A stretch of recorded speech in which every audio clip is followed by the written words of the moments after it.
Lectures 11, 12, and 13. Saintliness. The last lecture left us in a state of expectancy. What may the practical fruits for life have been, of such movingly happy conversions as those we heard of? With this question, the really important part of our task opens.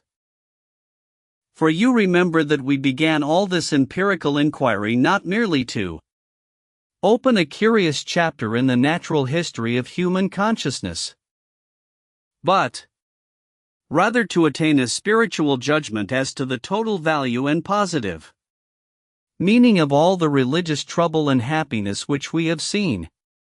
We must, therefore, first describe the fruits of the religious life, and then we must judge them. This divides our inquiry into two distinct parts.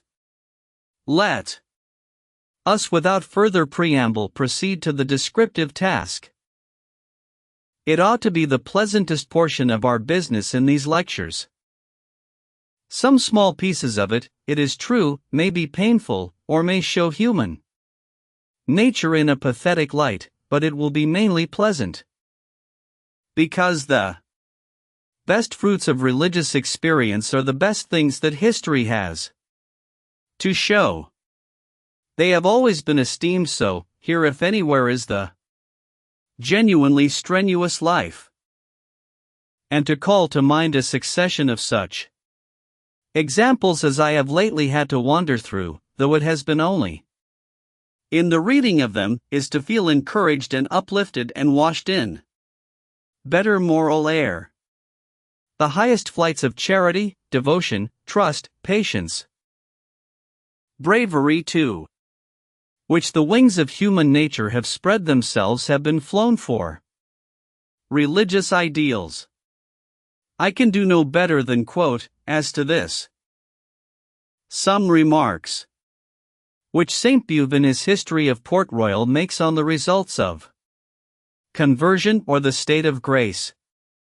Even from the purely human point of view, St. Beuve says, the phenomenon of grace must still appear sufficiently extraordinary, eminent, and rare, both in its nature and in its effects, to deserve a closer study.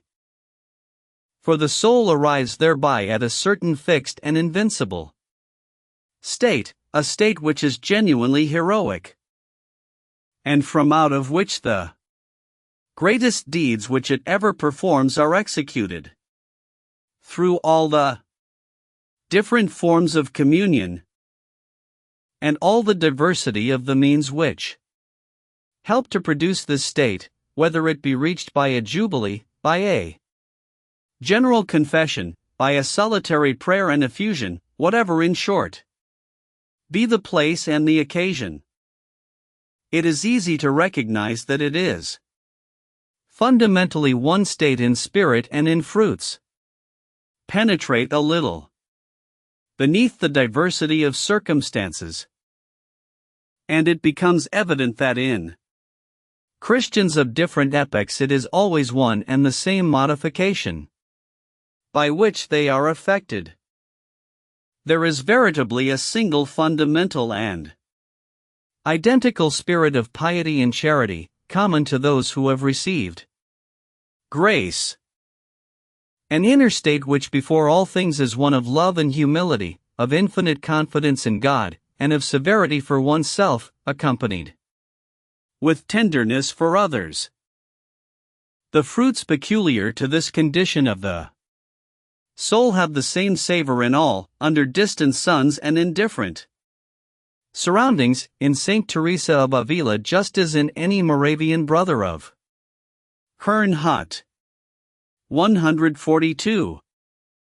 St. Beuve has here only the more eminent instances of regeneration in mind, and these are of course the instructive ones for us also to consider. These devotees have often laid their course so differently from other men that, judging them by worldly law, we might be tempted to call them monstrous aberrations from the path of nature.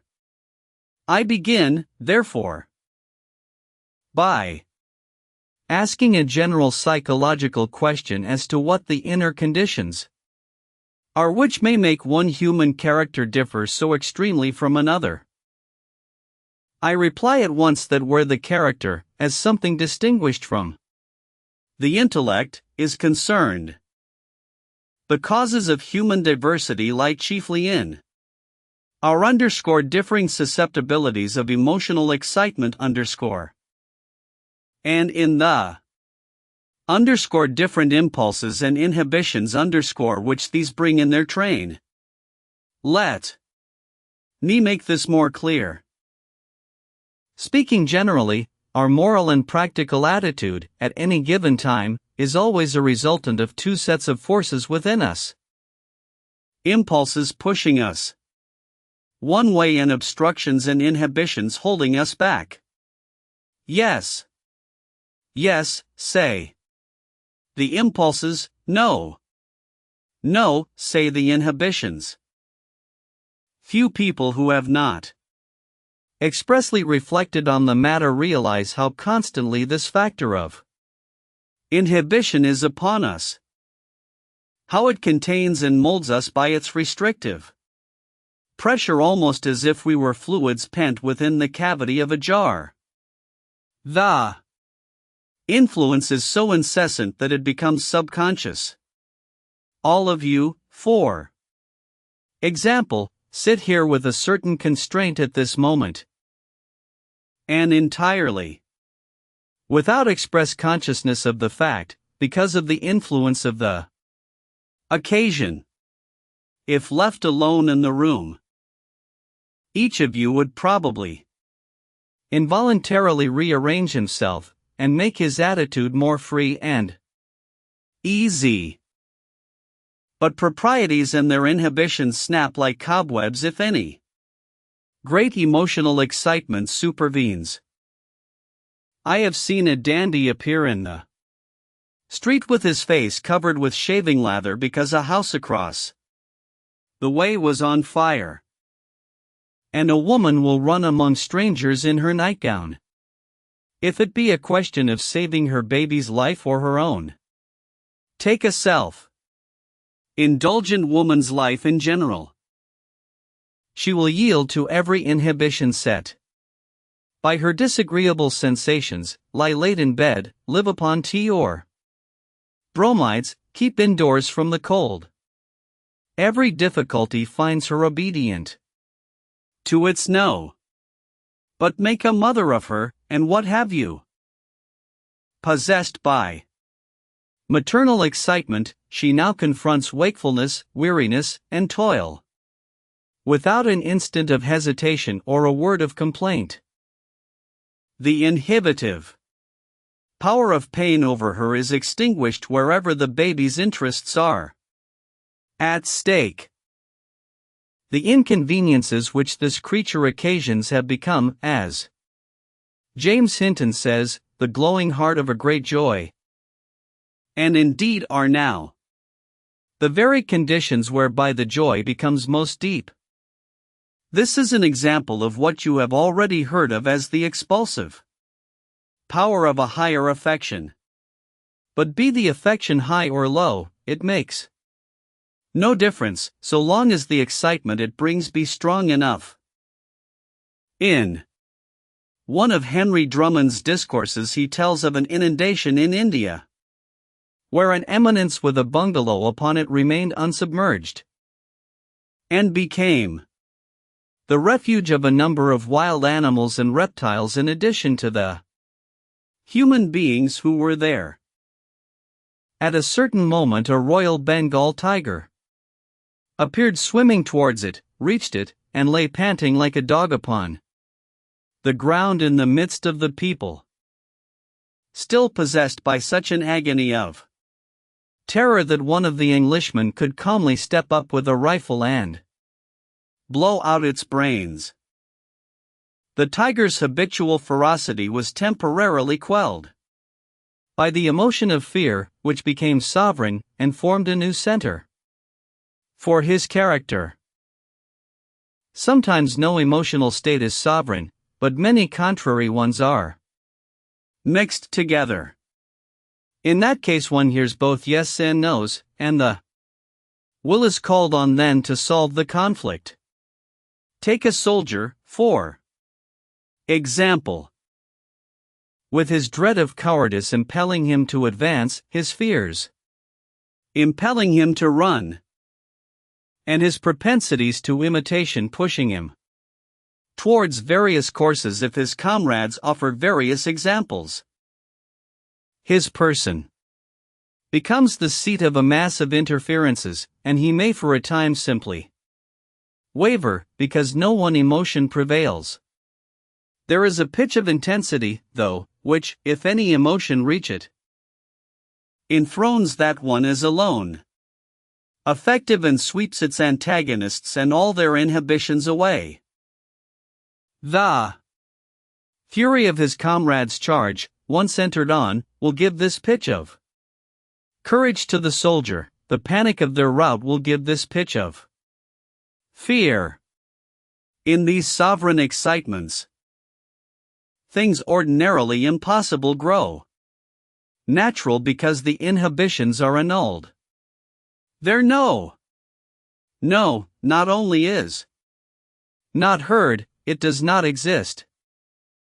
Obstacles are then like tissue paper hoops. To the circus rider, no impediment, the flood is higher than the dam they make. Las Xiii Betelngen when Xiii hungrig sind, cries the grenadier, frantic over his emperor's capture, when his wife and babes are suggested. And men pent into a burning theater have been known to cut their way through the crowd with knives. 143. One mode of emotional excitability is exceedingly important in the composition of the energetic character, from its peculiarly destructive power over inhibitions. I mean what in its lower form is mere irascibility, susceptibility to wrath, the fighting temper. And what in subtler ways manifests itself as impatience, grimness, earnestness, severity of character. Earnestness means willingness to live with energy, though energy bring pain. The pain may be pain to other people or pain to oneself, it makes little difference, for when the strenuous mood is on one, the aim is to break something, no matter whose or what. Nothing annihilates an inhibition as irresistibly as anger does it, for, as Moltke says of war, destruction pure and simple is its essence. This is what makes it so invaluable an ally of every other passion. The sweetest delights are trampled on with a ferocious pleasure the moment they offer themselves as checks to a cause by which our higher indignations are elicited. It costs then nothing to drop friendships, to renounce long rooted privileges and possessions, to break with social ties. Rather do we take a stern joy in the astringency and desolation. And what is called weakness of character seems in most cases to consist in the inaptitude for these sacrificial moods, of which one's own inferior self and its pet softnesses must often be the targets and the victims. 144. So far I have spoken of temporary alterations produced by shifting excitements in the same person. But the relatively fixed differences of character of different persons are explained in a precisely similar way. In a man with a liability to a special sort of emotion, whole ranges of inhibition habitually vanish, which in other men remain effective, and other sorts of inhibition take their place. When a person has an inborn genius for certain emotions, his life differs strangely from that of ordinary people, for none of their usual deterrents check him. Your mere aspirant to a type of character, on the contrary, only shows, when you're natural lover, fighter, or reformer, with whom the passion is a gift of nature, comes along, the hopeless inferiority of voluntary to instinctive action. He has deliberately to overcome his inhibitions, the genius with the inborn passion seems not to feel them at all, he is free of all that inner friction and nervous waste. To a Fox, a Garibaldi, a General Booth, a John Brown, a Louise Michel, a Bradlaugh, the obstacles omnipotent over those around them are as if non-existent. Could the rest of us so disregard them? There might be many such heroes, for many have the wish to live for similar ideals, and only the adequate degree of inhibition quenching fury is lacking. 145.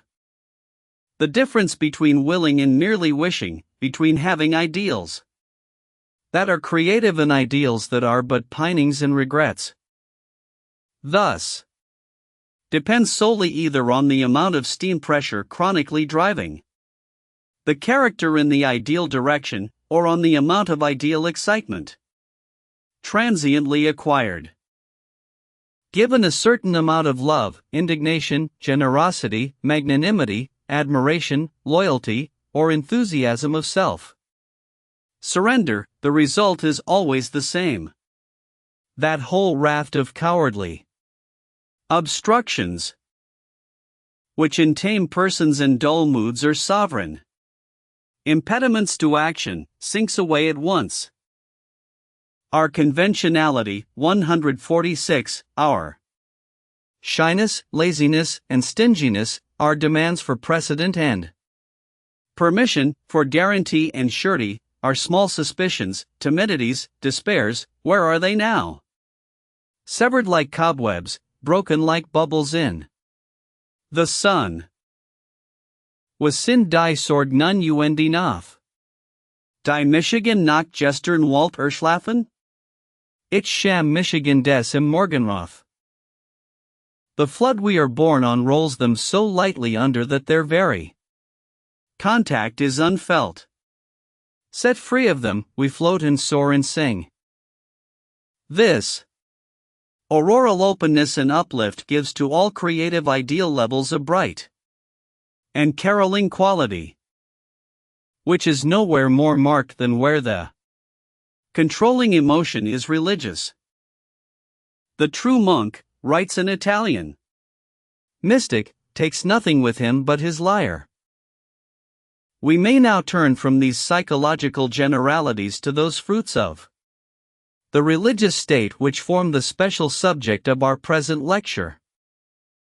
The man who lives in his religious center of personal energy, and is actuated by spiritual enthusiasms, differs from his previous carnal self in perfectly definite ways.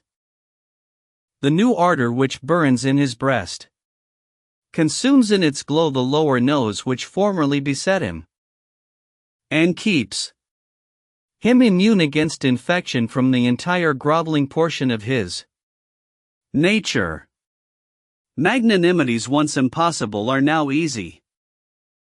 Paltry conventionalities and mean incentives once tyrannical hold no sway.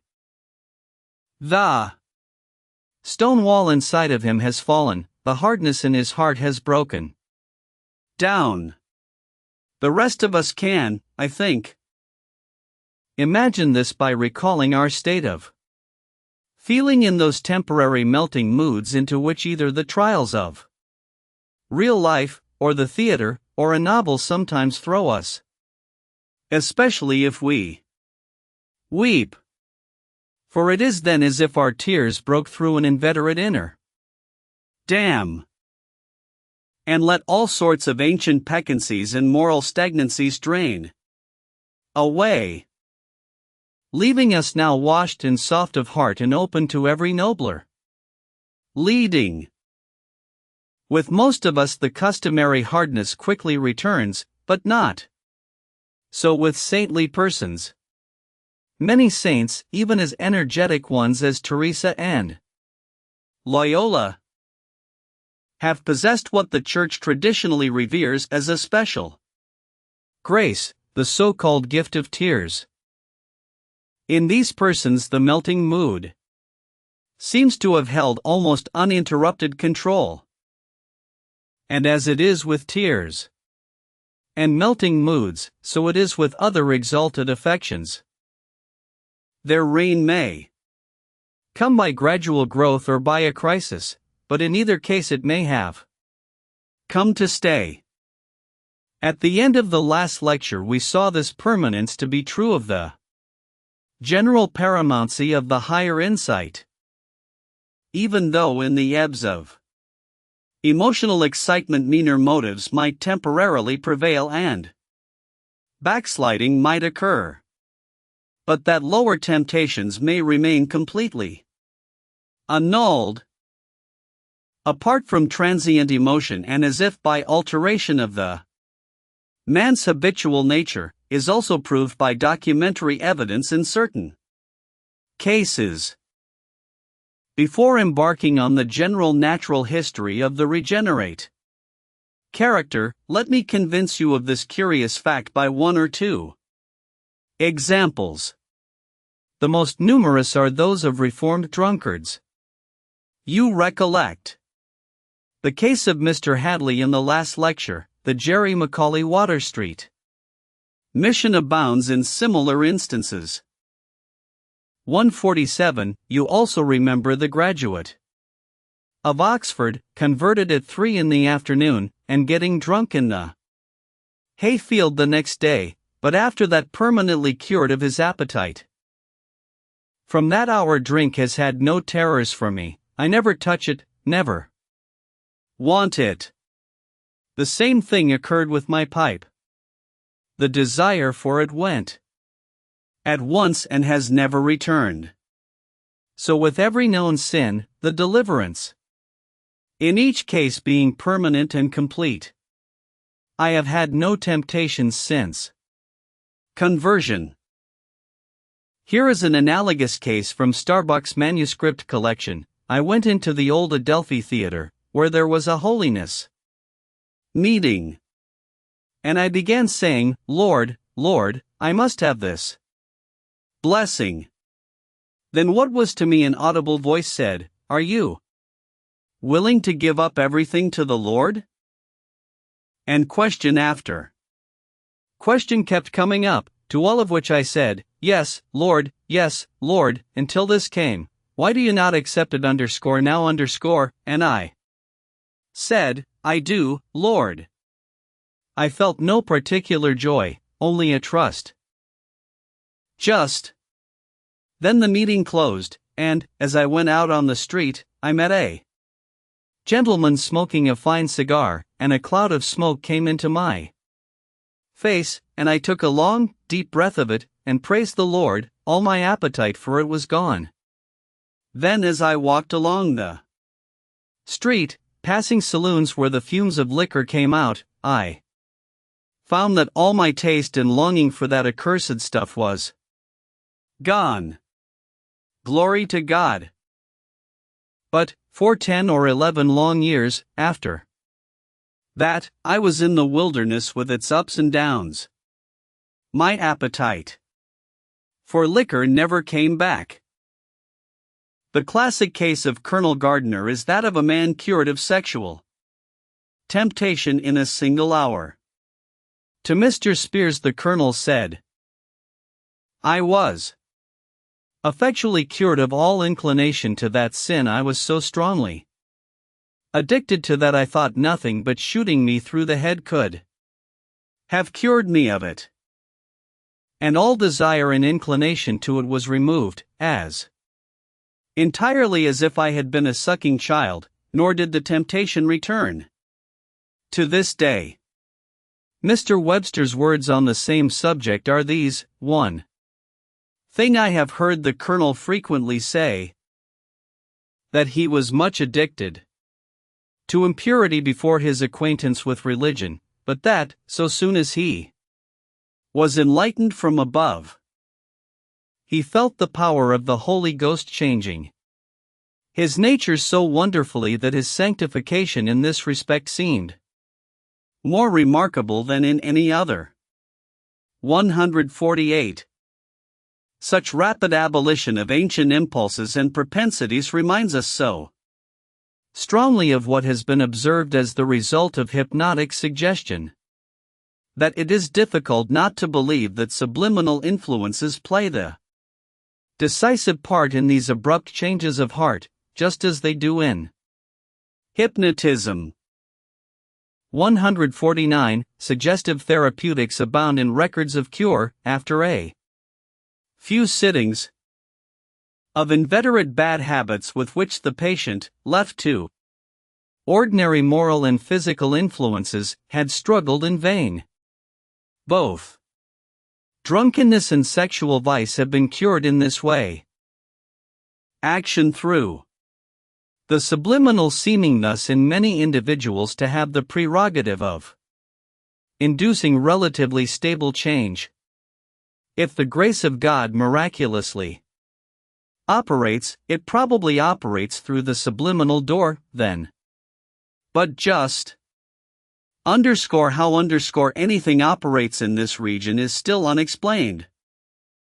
And we shall do well now to say goodbye to the process of transformation altogether, leaving it, if you like, a good deal of a psychological or theological mystery, and to turn our attention to the fruits of the religious condition, no matter in what way they may have been produced. 150. The collective name for the ripe fruits of religion in a character is saintliness. 151. The saintly character is the character for which spiritual emotions are the habitual center of the personal energy. And there is a certain composite photograph of universal saintliness, the same in all religions, of which the features can easily be traced.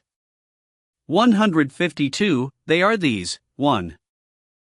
A feeling of being in a wider life than that of this world's selfish little interests, and a conviction, not merely intellectual, but as it were sensible, of the existence of an ideal power.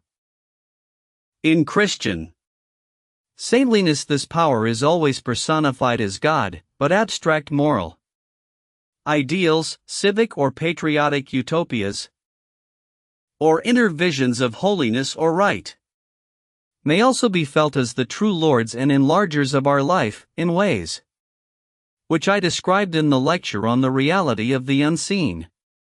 153. 2. A sense of the friendly continuity of the ideal power with our own life, and a willing self-surrender to its control. 3. An immense elation in freedom, as the outlines of the confining selfhood melt down. 4. A shifting of the emotional center towards loving and harmonious affections, towards yes, yes, and away from no, where the claims of the non-ego are concerned. These fundamental inner conditions have characteristic practical consequences, as follows: asceticism. The self-surrender may become so passionate as to turn into self-immolation. It may then so overrule the ordinary inhibitions of the flesh that the saint finds positive pleasure in sacrifice and asceticism, measuring and expressing as they do the degree of his loyalty to the higher power. Strength of soul.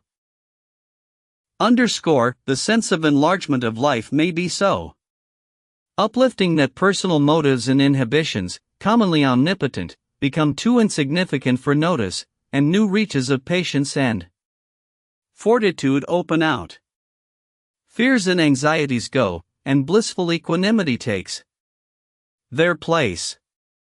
Come heaven, come hell, it makes no difference now. We forbid ourselves all seeking after popularity, all ambition to appear important. We pledge ourselves to abstain from falsehood, in all its degrees. We promise not to create or encourage illusions as to what is possible, by what we say or write. We promise to one another active sincerity, which strives to see truth clearly, and which never fears to declare what it sees. We promise deliberate resistance to the tidal waves of fashion, to the booms and panics of the public mind, to all the forms of weakness and of fear. We forbid ourselves the use of sarcasm. Of serious things we will speak seriously and unsmilingly, without banter and without the appearance of banter, and even so of all things, for there are serious ways of being light of heart. We will put ourselves forward always for what we are, simply and without false humility, as well as without pedantry, affectation, or pride. _C _ purity. The shifting of the emotional center brings with it, first, increase of purity. The sensitiveness to spiritual discords is enhanced, and the cleansing of existence from brutal and sensual elements becomes imperative. Occasions of contact with such elements are avoided. The saintly life must deepen its spiritual consistency and keep unspotted from the world. In some temperaments, this need of purity of spirit takes an ascetic turn, and weaknesses of the flesh are treated with relentless severity. _D _ charity. The shifting of the emotional center brings, secondly, increase of charity, tenderness for fellow creatures. The ordinary motives to antipathy, which usually set such close bounds to tenderness among human beings, are inhibited. The saint loves his enemies, and treats loathsome beggars as his brothers. I now have to give some concrete illustrations of these fruits of the spiritual tree. The only difficulty is to choose, for they are so abundant. Since the sense of presence of a higher and friendly power seems to be the fundamental feature in the spiritual life, I will begin with that.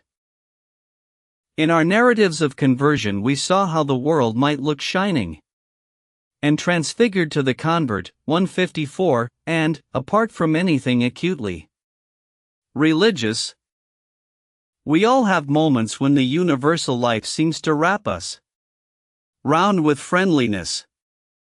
In youth and health, in summer, in the woods or on the mountains, there come days when the weather seems all whispering with peace. Hours when the goodness and beauty of existence enfold us like a dry, warm climate, or chime through us as if our inner ears were subtly ringing with the world's security. Thoreau writes, once, a few weeks after I came to the woods, for an hour I doubted whether the near neighborhood of man was not essential to a serene and healthy life. To be alone was somewhat unpleasant.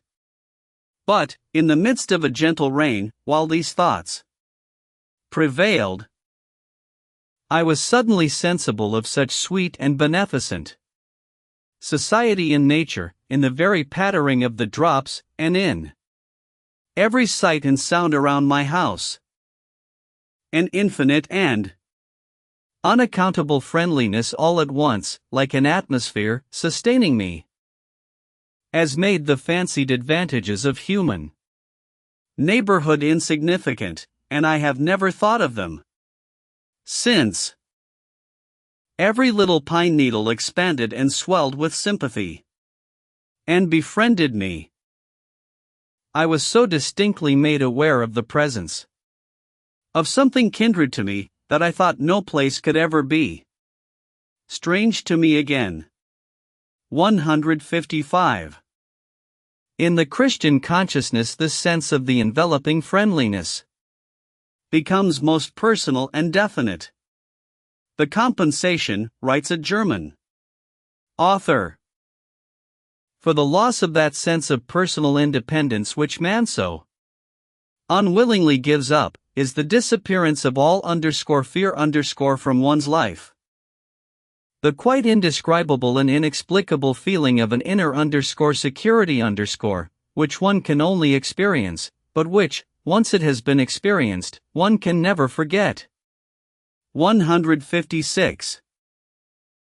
I find an excellent description of this state of mind in a sermon by Mr. Voysey. It is the experience of myriads of trustful souls that this sense of God's unfailing presence with them in their going out and in their coming in, and by night and day, is a source of absolute repose and confident calmness. It drives away all fear of what may befall them.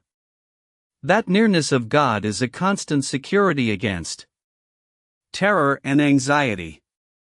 It is not that they are at all assured of physical safety, or deem themselves protected by a love which is denied to others, but that they are in a state of mind equally ready to be safe or to meet with injury. If injury befall them, they will be content to bear it because the Lord is their keeper, and nothing can befall them without His will. If it be His will, then injury is for them a blessing and no calamity at all. Thus, and thus only, is the trustful man protected and shielded from harm. And I, for one, by no means a thick-skinned or hard-nerved man, am absolutely satisfied with this arrangement, and do not wish for any other kind of immunity from danger and catastrophe. Quite as sensitive to pain as the most highly strung organism, I yet feel that the worst of it is conquered, and the sting taken out of it altogether, by the thought that God is our loving and sleepless keeper, and that nothing can hurt us without His will. 157. More excited expressions of this condition are abundant in religious literature. I could easily weary you with their monotony. Here is an account from Mrs. Jonathan Edwards. Last night, Mrs. Edwards writes, was the sweetest night I ever had in my life. I never before, for so long a time together, enjoyed so much of the light and rest and sweetness of heaven in my soul, but without the least agitation of body during the whole time. Part of the night I lay awake, sometimes asleep, and sometimes between sleeping and waking. But all night I continued in a constant, clear, and lively sense of the heavenly sweetness of Christ's excellent love, of His nearness to me, and of my dearness to Him, with an inexpressibly sweet calmness of soul and an entire rest in Him. I seemed to myself to perceive a glow of divine love come down from the heart of Christ in heaven into my heart in a constant stream, like a stream or pencil of sweet light. At the same time my heart and soul all flowed out in love to Christ, so that there seemed to be a constant flowing and reflowing of heavenly love, and I appeared to myself to float or swim in these bright, sweet beams, like the motes swimming in the beams of the sun, or the streams of His light which come in at the window. I think that what I felt each minute was worth more than all the outward comfort and pleasure which I had enjoyed in my whole life put together. It was pleasure, without the least sting, or any interruption. It was a sweetness, which my soul was lost in. It seemed to be all that my feeble frame could sustain. There was but little difference, whether I was asleep or awake, but if there was any difference, the sweetness was greatest while I was asleep. 158. As I awoke early the next morning, it seemed to me that I had entirely done with myself. I felt that the opinions of the world concerning me were nothing, and that I had no more to do with any outward interest of my own than with that of a person whom I never saw. The glory of God seemed to swallow up every wish and desire of my heart. After retiring to rest and sleeping a little while, I awoke, and was led to reflect on God's mercy to me, in giving me, for many years, a willingness to die, and after that, in making me willing to live, that I might do and suffer whatever He called me to hear. I also thought how God had graciously given me an entire resignation to His will, with respect to the kind and manner of death that I should die, having been made willing to die on the rack, or at the stake, and if it were God's will, to die in darkness. But now it occurred to me, I used to think of living no longer than to the ordinary age of man. Upon this I was led to ask myself whether I was not willing to be kept out of heaven even longer, and my whole heart seemed immediately to reply, yes, 1,000 years, and 1,000 in horror, if it be most for the honor of God, the torment of my body being so great, awful, and overwhelming that none could bear to live in the country where the spectacle was seen, and the torment of my mind being vastly greater. And it seemed to me that I found a perfect willingness, quietness, and alacrity of soul in consenting that it should be so, if it were most for the glory of God, so that there was no hesitation, doubt, or darkness in my mind. The glory of God seemed to overcome me and swallow me up, and every conceivable suffering, and everything that was terrible to my nature, seemed to shrink to nothing before it. This resignation continued in its clearness and brightness the rest of the night, and all the next day, and the night following, and on Monday in the forenoon, without interruption or abatement. 159. The annals of Catholic saintship abound in records as ecstatic or more ecstatic than this. Often the assaults of the divine love. It is said of the Sister Seraphique de la Martiniere, reduced her almost to the point of death. She used tenderly to complain of this to God. I cannot support it, she used to say. Bear gently with my weakness, or I shall expire under the violence of your love. 160. Let me pass next to the charity and brotherly love which are a usual fruit of saintliness, and have always been reckoned essential theological virtues.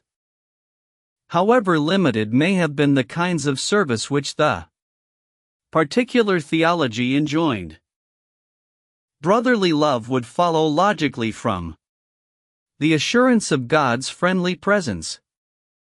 The notion of our brotherhood as men being an immediate inference from that of God's fatherhood of us all. When Christ utters the precepts, love your enemies, bless them that curse you, do good to them that hate you, and pray for them which despitefully use you, and persecute you, he gives for a reason, that ye may be the children of your Father which is in heaven.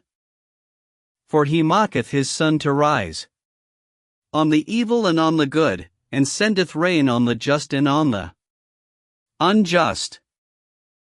One might therefore be tempted to explain both the humility as to oneself and the charity towards others which characterize spiritual excitement, as results of the all-leveling character of theistic belief. But these affections are certainly not mere derivatives of theism. We find them in Stoicism, in Hinduism, and in Buddhism in the highest possible degree. They harmonize with paternal theism beautifully. But they harmonize with all reflection whatever upon the dependence of mankind on general causes, and we must, I think, consider them not subordinate but coordinate parts of that great complex excitement in the study of which we are engaged. Religious rapture, moral enthusiasm, ontological wonder, cosmic emotion, are all unifying states of mind, in which the sand and grit of the selfhood incline to disappear, and tenderness to rule. The best thing is to describe the condition integrally as a characteristic affection to which our nature is liable, a region in which we find ourselves at home, a sea in which we swim. But not to pretend to explain its parts by deriving them too cleverly from one another. Like love or fear, the faith state is a natural psychic complex, and carries charity with it by organic consequence. Jubilation is an expansive affection. And all expansive affections are self-forgetful and kindly so long as they endure. We find this the case even when they are pathological in origin. In his instructive work, La tristesse et la joie, 161 m. Georges Dumas compares together the melancholy and the joyous phase of circular insanity, and shows that, while selfishness characterizes the one, the other is marked by altruistic impulses. No human being so stingy and useless as was Marie in her melancholy period. But the moment the happy period begins, sympathy and kindness become her characteristic sentiments. She displays a universal goodwill, not only of intention, but in act. She becomes solicitous of the health of other patients, interested in getting them out, desirous to procure wool to knit socks for some of them. Never since she has been under my observation have I heard her in her joyous period utter any but charitable opinions. 162, and later, Dr. Dumas says of all such joyous conditions that unselfish sentiments and tender emotions are the only effective states to be found in them. The subject's mind is closed against envy, hatred, and vindictiveness, and wholly transformed into benevolence, indulgence, and mercy. 163. There is thus an organic affinity between joyousness and tenderness, and their companionship in the saintly life need in no way occasion surprise. Along with the happiness, this increase of tenderness is often noted in narratives of conversion. I began to work for others, I had more tender feeling for my family and friends. I spoke at once to a person with whom I had been angry, I felt for everyone, and loved my friends better, I felt everyone to be my friend. These are so many expressions from the records collected by Professor Starbuck. 164, when, says Mrs. Edwards, continuing the narrative from which I made quotation a moment ago, I arose on the morning of the Sabbath. I felt a love to all mankind, wholly peculiar in its strength and sweetness, far beyond all that I had ever felt before. The power of that love seemed inexpressible. I thought, if I were surrounded by enemies, who were venting their malice and cruelty upon me, in tormenting me, it would still be impossible. That I should cherish any feelings towards them but those of love and pity, and ardent desires for their happiness. I never before felt so far from a disposition to judge and censure others, as I did that morning. I realized also, in an unusual and very lively manner, how great a part of Christianity lies in the performance of our social and relative duties to one another. The same joyful sense continued throughout the day, a sweet love to God and all mankind. Whatever be the explanation of the charity, it may efface all usual human barriers. 165, here, for instance, is an example of Christian non-resistance from Richard Weaver's autobiography. Weaver was a collier, a semi-professional pugilist in his younger days, who became a much beloved evangelist. Fighting, after drinking, seems to have been the sin to which he originally felt his flesh most perversely inclined. After his first conversion, he had a backsliding, which consisted in pounding a man who had insulted a girl. Feeling that, having once fallen, he might as well be hanged for a sheep as for a lamb, he got drunk and went and broke the jaw of another man who had lately challenged him to fight and taunted him with cowardice for refusing as a Christian man. I mention these incidents to show how genuine a change of heart is implied in the later conduct, which he describes as follows. I went down the drift and found the boy crying because a fellow workman was trying to take the wagon from him by force. I said to him, "Tom, you mustn't take that wagon." He swore at me, and called me a Methodist devil. I told him that God did not tell me to let him rob me. He cursed again, and said he would push the wagon over me. Well, I said, let us see whether the devil and thee are stronger than the Lord and me. And the Lord and I proving stronger than the devil and he had to get out of the way, or the wagon would have gone over him. So I gave the wagon to the boy. Then said Tom, I've a good mind to smack thee on the face. Well, I said, if that will do thee any good, thou canst do it. So he struck me on the face. I turned the other cheek to him, and said, strike again. He struck again and again, till he had struck me 5 times. I turned my cheek for the 6th stroke, but he turned away cursing. I shouted after him, the Lord forgive thee, for I do, and the Lord save thee. This was on a Saturday. And when I went home from the coal pit, my wife saw my face was swollen, and asked what was the matter with it. I said, I've been fighting, and I've given a man a good thrashing. She burst out weeping, and said, Oh Richard, what made you fight? Then I told her all about it, and she thanked the Lord I had not struck back. But the Lord had struck, and his blows have more effect than man's. Monday came. The devil began to tempt me, saying, The other men will laugh at thee for allowing Tom to treat thee as he did on Saturday. I cried, Get thee behind me, Satan, and went on my way to the coal pit. Tom was the first man I saw. I said good morning, but got no reply. He went down first.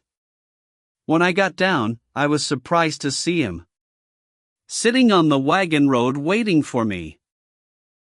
When I came to him, he burst into tears and said, Richard, will you forgive me for striking you? I have forgiven thee, said I. Ask God to forgive thee. The Lord bless thee. I gave him my hand, and we went each to his work. 166. Love your enemies. Mark you. Not simply those who happen not to be your friends, but your enemies your positive and active enemies. Either this is a mere Oriental hyperbole, a bit of verbal extravagance, meaning only that we should, as far as we can, abate our animosities, or else it is sincere and literal. Outside of certain cases of intimate individual relation, it seldom has been taken literally. Yet it makes one ask the question, can there in general be a level of emotion so unifying, so obliterative of differences between man and man, that even enmity may come to be an irrelevant circumstance and fail to inhibit the friendlier interests aroused? If positive well-wishing could attain so supreme a degree of excitement, those who were swayed by it might well seem superhuman beings. Their life would be morally discrete from the life of other men, and there is no saying, in the absence of positive experience of an authentic kind.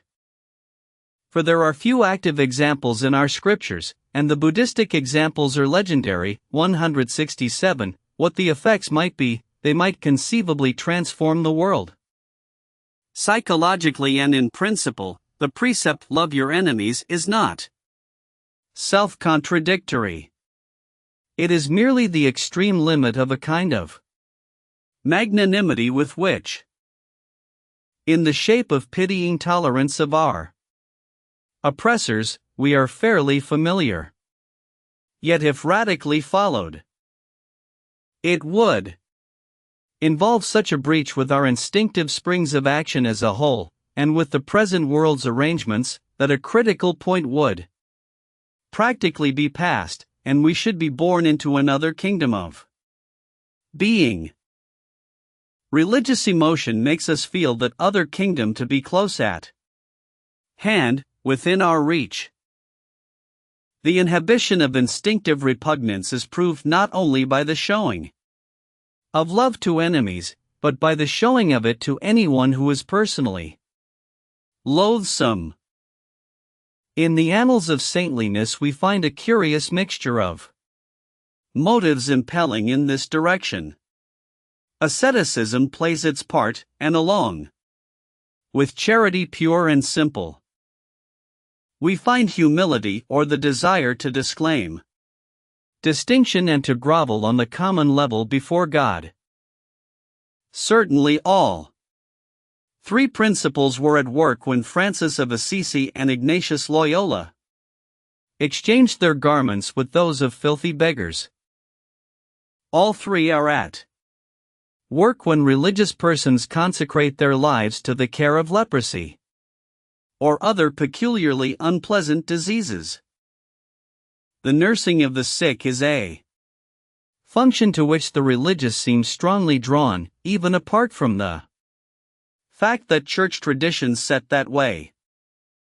But in the annals of this sort of charity we find fantastic excesses of devotion recorded which are only explicable by the frenzy of self-immolation simultaneously aroused. Francis of Assisi kisses his lepers, Margaret Mary Alacoque, Francis Xavier, St. John of God, and others are said to have cleansed the sores and ulcers of their patients with their respective tongues. And the lives of such saints as Elizabeth of Hungary and Madame de Chantal are full of a sort of reveling in hospital purulence, disagreeable to read of, and which makes us admire and shudder at the same time. So much for the human love aroused by the faith state. Let me next speak of the equanimity, resignation, fortitude, and patience which it brings. A paradise of inward tranquility seems to be faith's usual result, and It is easy, even without being religious oneself, to understand this. A moment back, in treating of the sense of God's presence, I spoke of the unaccountable feeling of safety which one may then have. And, indeed, how can it possibly fail to steady the nerves, to cool the fever, and appease the fret, if one be sensibly conscious that, no matter what one's difficulties for the moment may appear to be, one's life as a whole is in the keeping of a power whom one can absolutely trust? In deeply religious men, the abandonment of self to this power is passionate. Whoever not only says, but feels God's will be done, is mailed against every weakness, and the whole historic array of martyrs, missionaries, and religious reformers is there to prove the tranquil mindedness under naturally agitating or distressing circumstances which self-surrender brings. The temper of the tranquil mindedness differs, of course, according as the person is of a constitutionally somber or of a constitutionally cheerful cast of mind. In the somber it partakes more of resignation and submission, in the cheerful it is a joyous consent. As an example of the former temper, I quote part of a letter from Professor Lanyo, a venerated teacher of philosophy who lately died, a great invalid, at Paris. My life, for the success of which you send good wishes, will be what it is able to be. I ask nothing from it, I expect nothing from it. For long years now I exist, think, and act, and am worth what I am worth only through the despair which is my soul strength and my sole foundation. May it preserve for me, even in these last trials to which I am coming, the courage to do without the desire of deliverance. I ask nothing more from the source whence all strength cometh, and if that is granted, your wishes will have been accomplished. 168. There is something pathetic and fatalistic about this. But the power of such a tone as a protection against outward shocks is manifest. Pascal is another Frenchman of pessimistic natural temperament. He expresses still more amply the temper of self-surrendering submissiveness. Deliver me, Lord, he writes in his prayers, from the sadness at my proper suffering which self-love might give, but put into me a sadness like your own. Let my sufferings appease your choler. Make them an occasion for my conversion and salvation.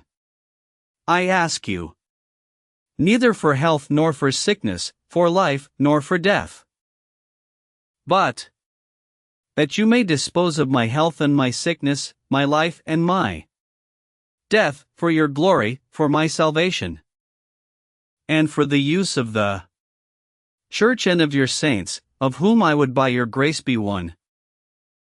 You alone know what is expedient for me, you are the sovereign Master. Do with me according to your will. Give to me, or take away from me, only conform my will to yours.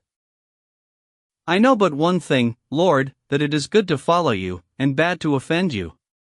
Apart from that, I know not what is good or bad in anything. I know not which is most profitable to me, health or sickness, wealth or poverty, nor anything else in the world.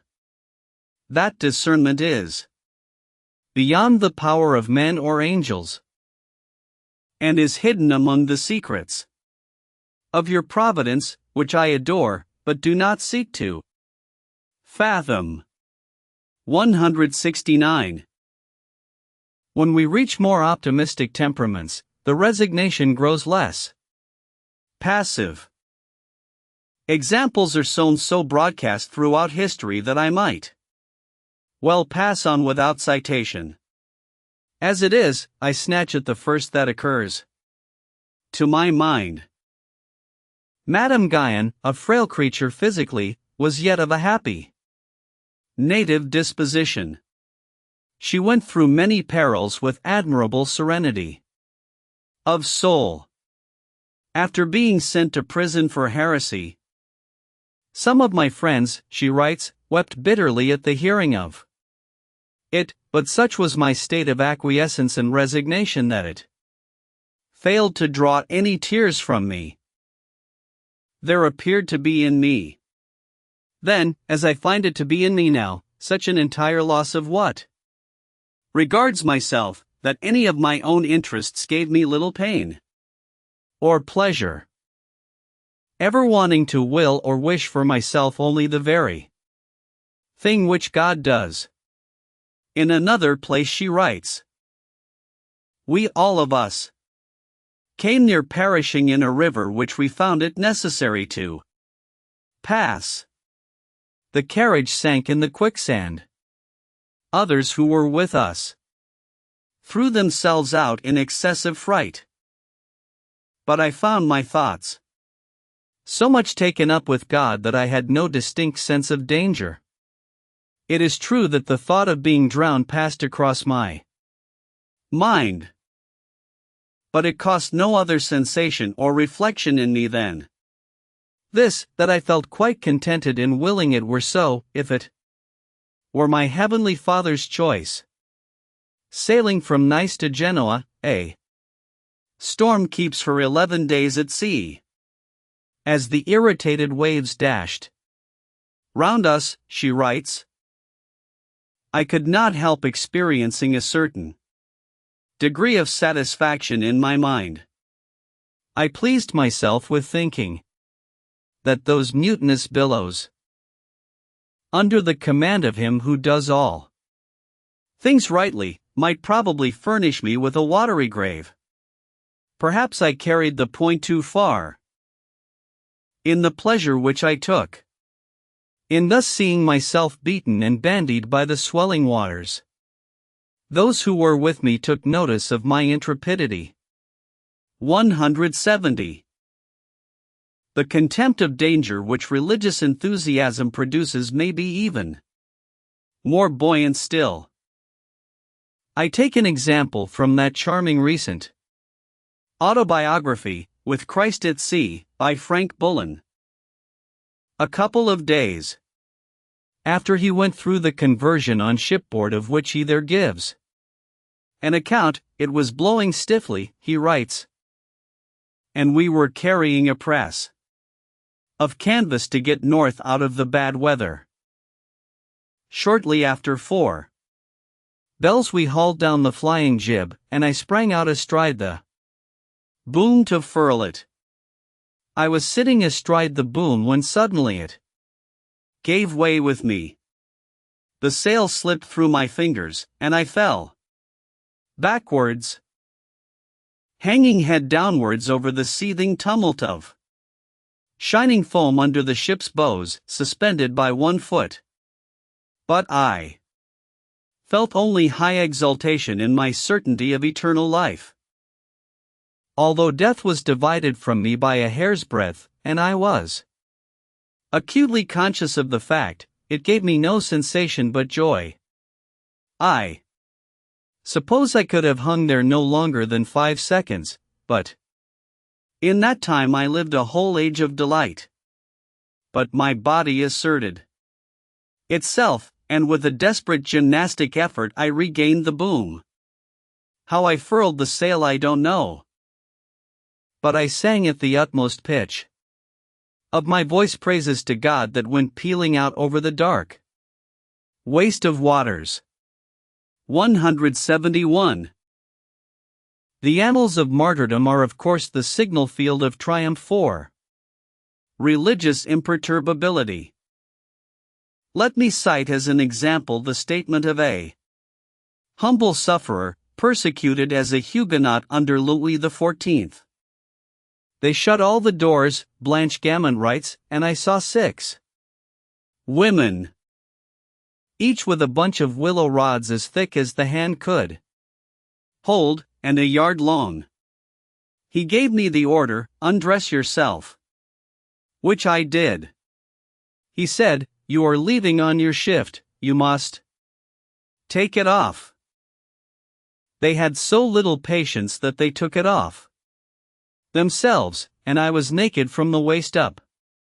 They brought a cord with which they tied me to a beam in the kitchen. They drew the cord tight with all their strength and asked me, "Does it hurt you?" And then they discharged their fury upon me, exclaiming as they struck me, "Pray now to your God." It was the roulette woman who held this language. But at this moment I received the greatest consolation that I can ever receive in my life, since I had the honor of being whipped for the name of Christ, and in addition of being crowned with His mercy and His consolations. Why can I not write down the inconceivable influences, consolations, and peace which I felt interiorly? To understand them one must have passed by the same trial. They were so great that I was ravished, for there where afflictions abound grace is given superabundantly. In vain the women cried, "We must double our blows." She does not feel them, for she neither speaks nor cries. And how should I have cried, since I was swooning with happiness within? 172. The transition from tenseness, self-responsibility, and worry, to equanimity, receptivity, and peace is the most wonderful of all those shiftings of inner equilibrium, those changes of the personal center of energy, which I have analyzed so often. And the chief wonder of it is that it so often comes about, not by doing, but by simply relaxing and throwing the burden down. This abandonment of self-responsibility seems to be the fundamental act in specifically religious, as distinguished from moral, practice. It antedates theologies and is independent of philosophies. Mind cure, theosophy, stoicism, ordinary neurological hygiene insist on it as emphatically as Christianity does. And it is capable of entering into closest marriage with every speculative creed. 173. Christians who have it strongly live in what is called recollection, and are never anxious about the future, nor worry over the outcome of the day. Of Saint Catherine of Genoa it is said that she took cognizance of things only as they were presented to her in succession, moment by moment. To her holy soul, the divine moment was the present moment. And when the present moment was estimated in itself and in its relations, and when the duty that was involved in it was accomplished, it was permitted to pass away as if it had never been, and to give way to the facts and duties of the moment which came after. 174. Hinduism, mind cure, and theosophy all lay great emphasis upon this concentration of the consciousness upon the moment at hand. The next religious symptom which I will note is what I have called purity of life. The saintly person becomes exceedingly sensitive to inner inconsistency or discord, and mixture and confusion grow intolerable. All the mind's objects and occupations must be ordered with reference to the special spiritual excitement which is now its keynote. Whatever is unspiritual taints the pure water of the soul and is repugnant. Mixed with this exaltation of the moral sensibilities there is also an ardor of sacrifice, for the beloved deity's sake, of everything unworthy of him. Sometimes the spiritual ardor is so sovereign that purity is achieved at a stroke. We have seen examples. Usually it is a more gradual conquest. Billy Bray's account of his abandonment of tobacco is a good example of the latter form of achievement. I had been a smoker as well as a drunkard, and I used to love my tobacco as much as I loved my meat. And I would rather go down into the mine without my dinner than without my pipe. In the days of old, the Lord spoke by the mouths of his servants, the prophets. Now he speaks to us by the Spirit of his Son. I had not only the feeling part of religion, but I could hear the small, still voice within speaking to me. When I took the pipe to smoke, it would be applied within, it is an idol, a lust, worship the Lord with clean lips. So, I felt it was not right to smoke. The Lord also sent a woman to convince me. I was one day in a house, and I took out my pipe to light it at the fire. And Mary Hawk, for that was the woman's name, said, "Do you not feel it is wrong to smoke?" I said that I felt something inside telling me that it was an idol, a lust, and she said that was the Lord. Then I said, "Now, I must give it up, for the Lord is telling me of it inside, and the woman outside, so the tobacco must go, love it as I may." There and then I took the tobacco out of my pocket, and threw it into the fire, and put the pipe under my foot, ashes to ashes, dust to dust. And I have not smoked since. I found it hard to break off old habits, but I cried to the Lord for help, and he gave me strength, for he has said, "Call upon me in the day of trouble, and I will deliver thee." The day after I gave up smoking, I had the toothache so bad that I did not know what to do. I thought this was owing to giving up the pipe, but I said I would never smoke again if I lost every tooth in my head. I said, "Lord, thou hast told us my yoke is easy and my burden is light." And when I said that, all the pain left me. Sometimes the thought of the pipe would come back to me very strong, but the Lord strengthened me against the habit, and, bless his name, I have not smoked since. Bray's biographer writes that after he had given up smoking, he thought that he would chew a little, but he conquered this dirty habit, too. On one occasion, Bray said, when at a prayer meeting at Hicks Mill, I heard the Lord say to me, "Worship me with clean lips." So, when we got up from our knees, I took the quid out of my mouth and whipped in, threw it, under the form.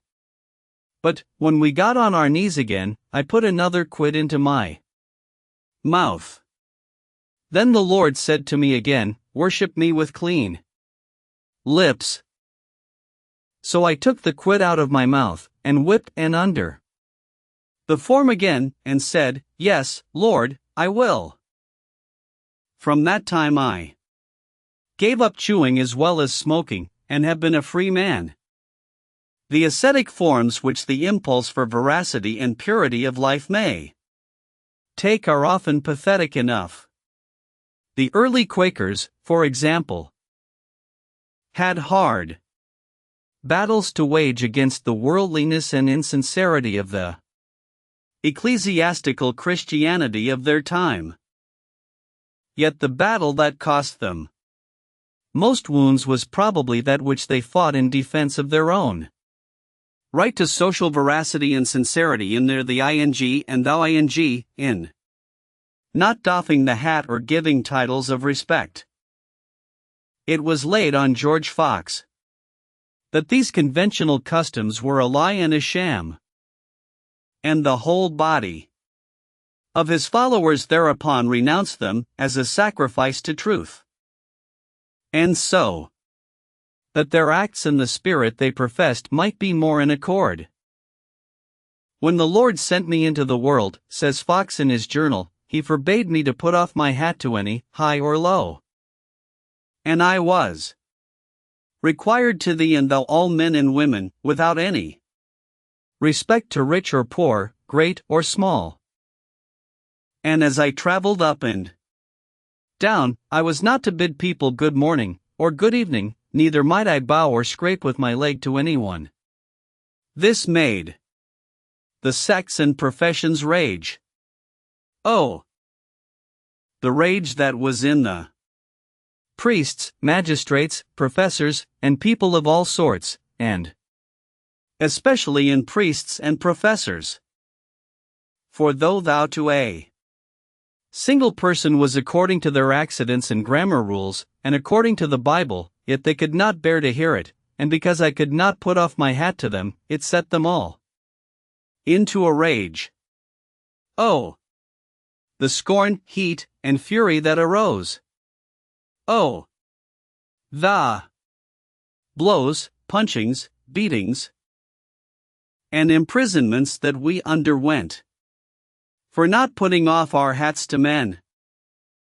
Some had their hats violently plucked off and thrown away, so that they quite lost them. The bad language and evil usage we received on this account is hard to be expressed. Besides the danger we were sometimes in of losing our lives for this matter, and that by the great professors of Christianity, who thereby discovered they were not true believers. And though it was but a small thing in the eye of man, yet a wonderful confusion it brought among all professors and priests, but, blessed be the Lord, many came to see the vanity of that custom of putting off hats to men, and felt the weight of truth's testimony against it. In the autobiography of Thomas Elwood, an early Quaker who at one time was secretary to John Milton, we find an exquisitely quaint and candid account of the trials he underwent both at home and abroad, in following Fox's canons of sincerity.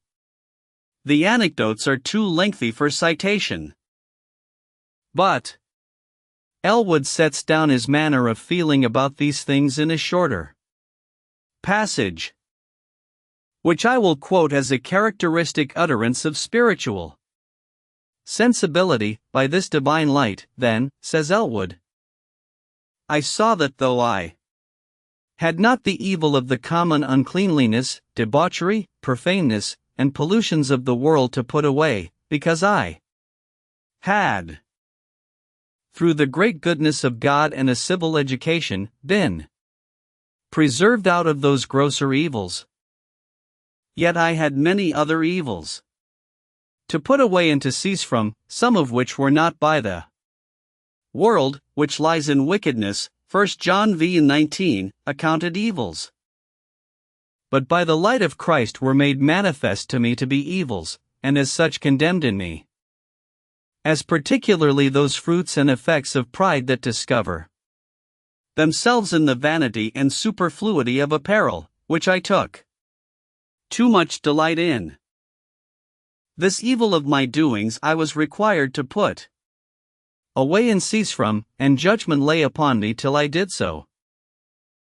I took off from my apparel those unnecessary trimmings of lace, ribbons, and useless buttons, which had no real service, but were set on only for that which was by mistake called ornament, and I ceased to wear rings. Again, the giving of flattering titles to men between whom and me there was not any relation to which such titles could be pretended to belong. This was an evil I had been much addicted to, and was accounted a ready artist in, therefore this evil also was I required to put away and cease from, so that thenceforward I durst not say, Sir, Master, my Lord, Madam, or my Dame, or say your Servant to anyone to whom I did not stand in the real relation of a servant, which I had never done to any. Again, respect of persons. In uncovering the head and bowing the knee or body in salutation, was a practice I had been much in the use of, and this, being one of the vain customs of the world, introduced by the spirit of the world, instead of the true honor, which this is a false representation of, and used in deceit as a token of respect by persons one to another, who bear no real respect one to another, and besides this, being a type and a proper emblem of that divine honor which all ought to pay to Almighty God, and which all of all sorts, who take upon them the Christian name, appear in when they offer their prayers to Him, and therefore should not be given to men, I found this to be one of those evils which I had been too long doing, therefore I was now required to put it away and cease from it. Again, the corrupt and unsound form of speaking in the plural number to a single person, _you to one, instead of thou, contrary to the pure, plain, and single language of truth, thou, to one, and you to more than one, which had always been used by God to men, and men to God, as well as one to another.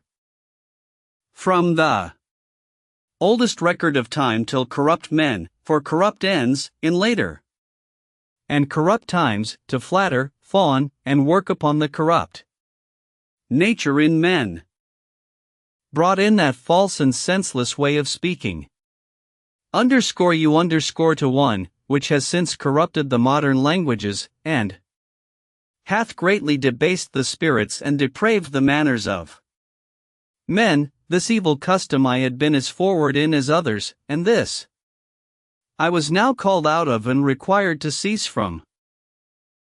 These and many more evil customs which had sprung up in the night of darkness and general apostasy from the truth and true religion, were now, by the inshining of this pure ray of divine light in my conscience, gradually discovered to me to be what I ought to cease from, shun, and stand a witness against.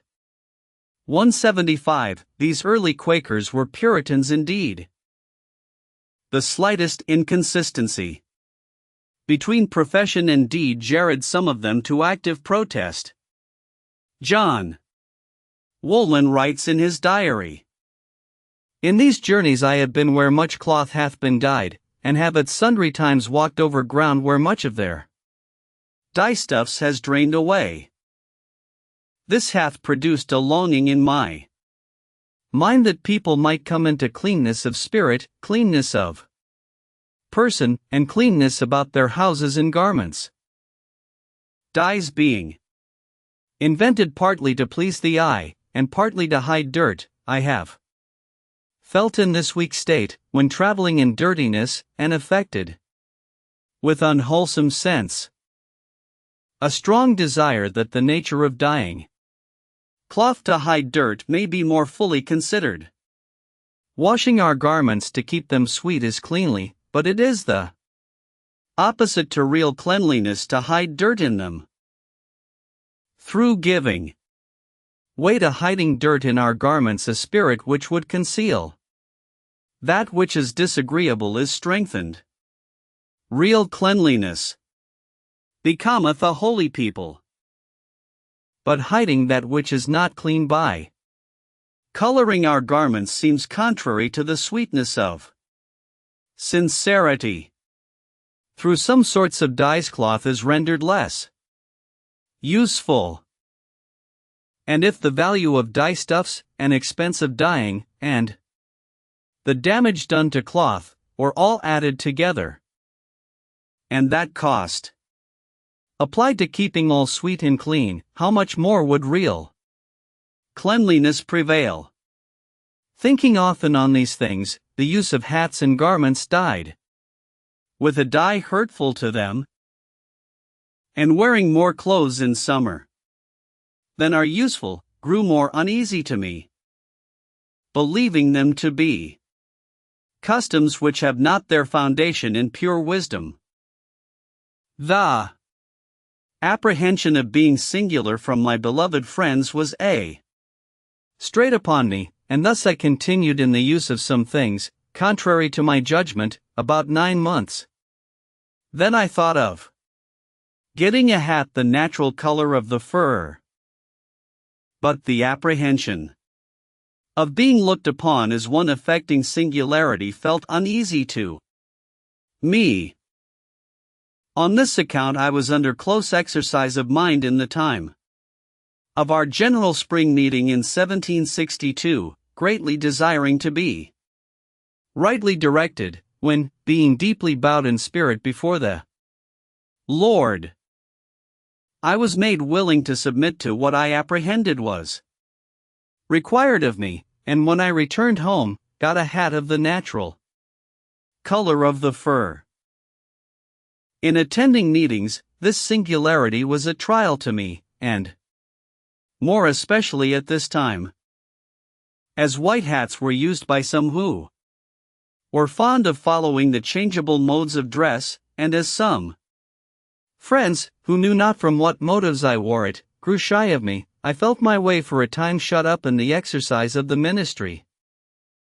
Some friends were apprehensive that my wearing such a hat savored of an affected singularity. Those who spoke with me in a friendly way, I generally informed in a few words, that I believed my wearing it was not in my own will.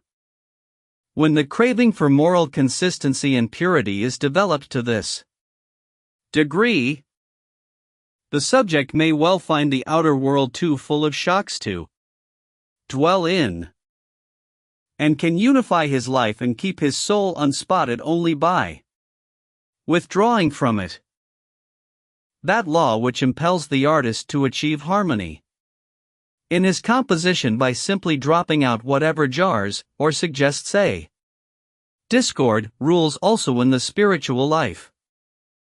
To omit, says Stevenson, is the one art in literature. If I knew how to omit, I should ask no other. Knowledge and life, when full of disorder and slackness and vague superfluity, can no more have what we call character than literature can have it under similar conditions. So monasteries and communities of sympathetic devotees open their doors, and in their changeless order, characterized by omissions quite as much as constituted of actions, the holy-minded person finds that inner smoothness and cleanness which it is torture to him to feel violated at every turn by the discordancy and brutality of secular existence. That the scrupulosity of purity may be carried to a fantastic extreme must be admitted. In this it resembles asceticism, to which further symptom of saintliness we had better turn next. The adjective ascetic is applied to conduct originating on diverse psychological levels, which I might as well begin by distinguishing from one another. 1. Asceticism may be a mere expression of organic hardihood, disgusted with too much ease. 2. Temperance in meat and drink, simplicity of apparel, chastity, and non-pampering of the body generally, may be fruits of the love of purity, shocked by whatever savors of the sensual. 3. They may also be fruits of love, that is, they may appeal to the subject in the light of sacrifices which he is happy in making to the deity whom he acknowledges. 4. Again, ascetic mortifications and torments may be due to pessimistic feelings about the self, combined with theological beliefs concerning expiation. The devotee may feel that he is buying himself free, or escaping worse sufferings hereafter, by doing penance now. 5. In psychopathic persons, mortifications may be entered on irrationally. by a sort of obsession or fixed idea which comes as a challenge and must be worked off. Because only thus does the subject get his interior consciousness feeling right again. 6. Finally, ascetic exercises may in rarer instances be prompted by genuine perversions of the bodily sensibility, in consequence of which normally pain-giving stimuli are actually felt as pleasures. I will try to give an instance under each of these heads in turn, but it is not easy to get them pure, for in cases pronounced enough to be immediately classed as ascetic, several of the assigned motives usually work together. Moreover, before citing any examples at all, I must invite you to some general psychological considerations which apply to all of them alike. A strange moral transformation has within the past century swept over our Western world. We no longer think that we are called on to face physical pain with equanimity. It is not expected of a man that he should either endure it or inflict much of it. And to listen to the recital of cases of it makes our flesh creep morally as well as physically.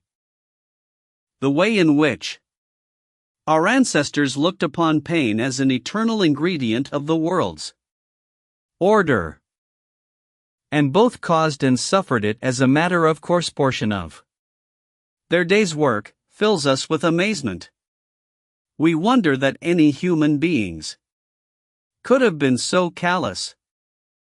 The result of this historic alteration is that, even in the Mother Church herself, where ascetic discipline has such a fixed traditional prestige as a factor of merit, it has largely come into desuetude, if not discredit. A believer who flagellates or macerates himself today arouses more wonder and fear than emulation. Many Catholic writers who admit that the times have changed in this respect do so resignedly, and even add that perhaps it is as well not to waste feelings in regretting the matter. For to return to the heroic corporeal discipline of ancient days might be an extravagance. Where to seek the easy and the pleasant seems instinctive and instinctive. It appears to be in man. Any deliberate tendency to pursue the hard and painful as such and for their own sakes might well strike one as purely abnormal. Nevertheless, in moderate degrees it is natural and even usual to human nature to court the arduous. It is only the extreme manifestations of the tendency that can be regarded as a paradox. The psychological reasons for this lie near the surface. When we drop abstractions and take what we call our will in the act, we see that it is a very complex function. It involves both stimulations and inhibitions, it follows generalized habits, it is escorted by reflective criticisms, and it leaves a good or a bad taste of itself behind, according to the manner of the performance. The result is that, quite apart from the immediate pleasure which any sensible experience may give us, our own general moral attitude in procuring or undergoing the experience brings with it a secondary satisfaction or distaste. Some men and women, indeed, there are, who can live on smiles and the word yes forever. But for others, indeed, for most, this is too tepid and relaxed a moral climate. Passive happiness is slack and insipid, and soon grows mawkish and intolerable. Some austerity and wintry negativity, some roughness, danger, stringency, and effort, some no, must be mixed in. to produce the sense of an existence with character and texture and power. The range of individual differences in this respect is enormous, but whatever the mixture of yes and no's may be, the person is infallibly aware when he has struck it in the right proportion for him. This, he feels, is my proper vocation, this is the optimum the law, the life for me to live. Here I find the degree of equilibrium, safety, calm, and leisure which I need, or here I find the challenge, passion, fight, and hardship without which my soul's energy expires. Every individual soul, in short, like every individual machine or organism, has its own best conditions of efficiency. A given machine will run best under a certain steam pressure, a certain amperage, an organism under a certain diet, weight, or exercise. You seem to do best, I heard a doctor say to a patient, at about 140 millimeters of arterial tension. And it is just so with our sundry souls, some are happiest in calm weather, some need the sense of tension, of strong volition, to make them feel alive and well. For these latter souls, whatever is gained from day to day must be paid for by sacrifice and inhibition, or else it comes too cheap and has no zest. Now, when characters of this latter sort become religious, they are apt to turn the edge of their need of effort and negativity against their natural self, and the ascetic life gets evolved as a consequence. When Professor Tyndall in one of his lectures tells us that Thomas Carlyle put him into his bathtub every morning of a freezing Berlin winter, he proclaimed one of the lowest grades of asceticism. Even without Carlyle, most of us find it necessary to our soul's health to start the day with a rather cool immersion. A little farther along the scale we get such statements as this, from one of my correspondents, an agnostic. Often at night in my warm bed I would feel ashamed to depend so on the warmth, and whenever the thought would come over me I would have to get up, no matter what time of night it was, and stand for a minute in the cold, just so as to prove my manhood. Such cases as these belong simply to our head one. In the next case we probably have a mixture of heads 2 and 3, the asceticism becomes far more systematic and pronounced. The writer is a Protestant whose sense of moral energy could doubtless be gratified on no lower terms, and I take his case from Starbuck's manuscript collection. I practiced fasting and mortification of the flesh. I secretly made burlap shirts, and put the burrs next the skin, and wore pebbles in my shoes. I would spend nights flat on my back on the floor without any covering. The Roman Church has organized and codified all this sort of thing, and given it a market value in the shape of merit. But we see the cultivation of hardship cropping out under every sky and in every faith, as a spontaneous need of character. Thus we read of Channing, when first settled as a Unitarian minister, that he was now more simple than ever, and seemed to have become incapable of any form of self-indulgence.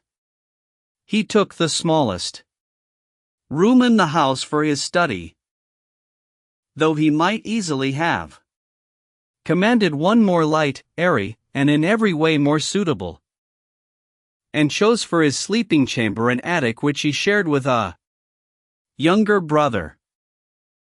The furniture of the latter might have answered for the cell of an anchorite, and consisted of a hard mattress on a cot bedstead, plain wooden chairs and table, with matting on the floor.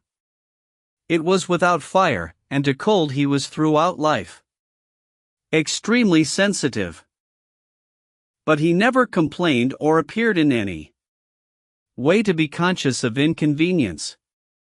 I recollect, says his brother, after one most severe night, that in the morning he sportively thus alluded to his suffering: "If my bed were my country, I should be somewhat like Bonaparte. I have no control except over the part which I occupy. The instant I move, frost takes possession." In sickness only would he change for the time his apartment and accept a few comforts. The dress too that he habitually adopted was of most inferior quality, and garments were constantly worn which the world would call mean, though an almost feminine neatness preserved him from the least appearance of neglect. 176. Channing's asceticism, such as it was evidently a compound of hardihood and love of purity. The democracy which is an offshoot of the enthusiasm of humanity, and of which I will speak later under the head of the cult of poverty, doubtless bore also a share. Certainly there was no pessimistic element in his case. In the next case we have a strongly pessimistic element, so that it belongs under head 4. John Cennick was Methodism's first lay preacher. In 1735 he was convicted of sin while walking in Cheapside, and at once left off song singing, card playing, and attending theatres. Sometimes he wished to go to a popish monastery, to spend his life in devout retirement. At other times he longed to live in a cave, sleeping on fallen leaves, and feeding on forest fruits. He fasted long and often, and prayed 9 times a day, fancying dry bread too great an indulgence for so great a sinner. As himself, he began to feed on potatoes, acorns, crabs, and grass, and often wished that he could live on roots and herbs. At length, in 1737, he found peace with God, and went on his way, rejoicing. 177. In this poor man we have morbid melancholy and fear, and the sacrifices made are to purge out sin, and to buy safety. The hopelessness of Christian theology in respect of the flesh and the natural man generally has, in systematizing fear, made of it one tremendous incentive to self-mortification. It would be quite unfair, however, in spite of the fact that this incentive has often been worked in a mercenary way for hortatory purposes, to call it a mercenary incentive. The impulse to expiate and do penance is, in its first intention, far too immediate and spontaneous an expression of self-despair and anxiety to be obnoxious to any such reproach. In the form of loving sacrifice, of spending all we have to show our devotion. Ascetic discipline of the severest sort may be the fruit of highly optimistic religious feeling. M. Vianney, the cure of Ars, was a French country priest, whose holiness was exemplary.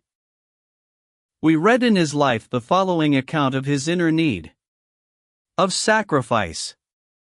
On this path, M. Vianney said, it is only the first step that costs. There is in mortification a balm and a savor without which one cannot live when once one has made their acquaintance.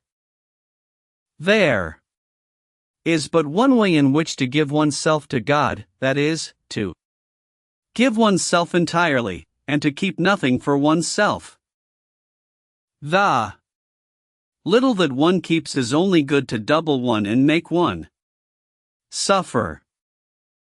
Accordingly, he imposed it on himself that he should never smell a flower, never drink when parched with thirst, never drive away a fly, never show disgust before a repugnant object, never complain of anything that had to do with his personal comfort, never sit down, never lean upon his elbows when he was kneeling. The cure of ours was very sensitive to cold, but he would never take means to protect himself against it. During a very severe winter, one of his missionaries contrived a false floor to his confessional and placed a metal case of hot water beneath. The trick succeeded, and the saint was deceived. God is very good, he said with emotion.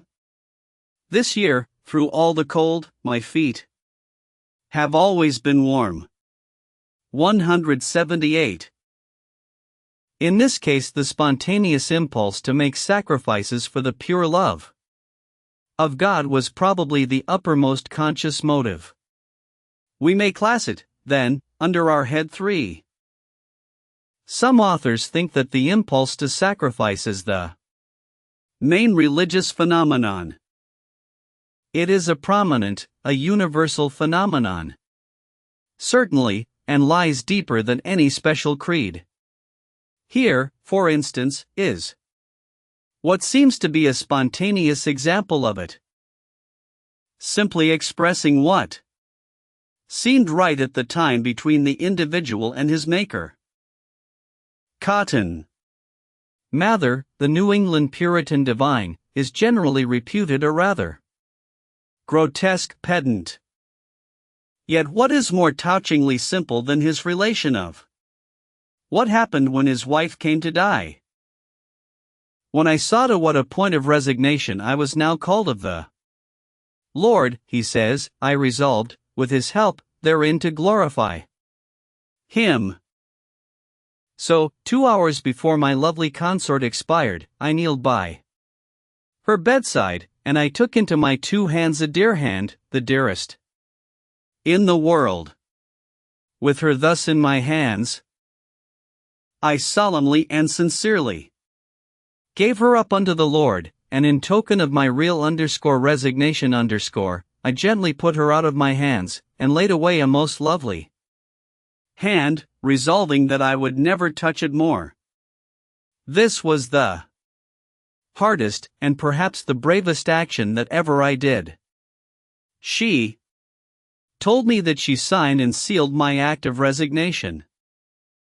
And though before that she called for me continually, she after this never asked for me any more. 179. Father Vianney's asceticism taken in its totality was simply the result of a permanent flood of high spiritual enthusiasm, longing to make proof of itself. The Roman Church has, in its incomparable fashion, collected all the motives towards asceticism together, and so codified them that anyone wishing to pursue Christian perfection may find a practical system mapped out for him in any one of a number of ready-made manuals. 180. The dominant church notion of perfection is of course the negative one of avoidance of sin. Sin proceeds from concupiscence, and concupiscence from our carnal passions and temptations, chief of which are pride, sensuality in all its forms, and the loves of worldly excitement and possession. All these sources of sin must be resisted, and discipline and austerities are a most efficacious mode of meeting them. Hence there are always in these books chapters on self-mortification. But whenever a procedure is codified, the more delicate spirit of it evaporates, and if we wish the undiluted ascetic spirit, the passion of self-contempt wreaking itself on The poor flesh. The divine irrationality of devotion making a sacrificial gift of all it has, its sensibilities, namely, to the object of its adoration. We must go to autobiographies, or other individual documents. Saint John of the Cross, a Spanish mystic who flourished, or rather who existed. For there was little that suggested flourishing about him in the 16th century, will supply a passage suitable for our purpose.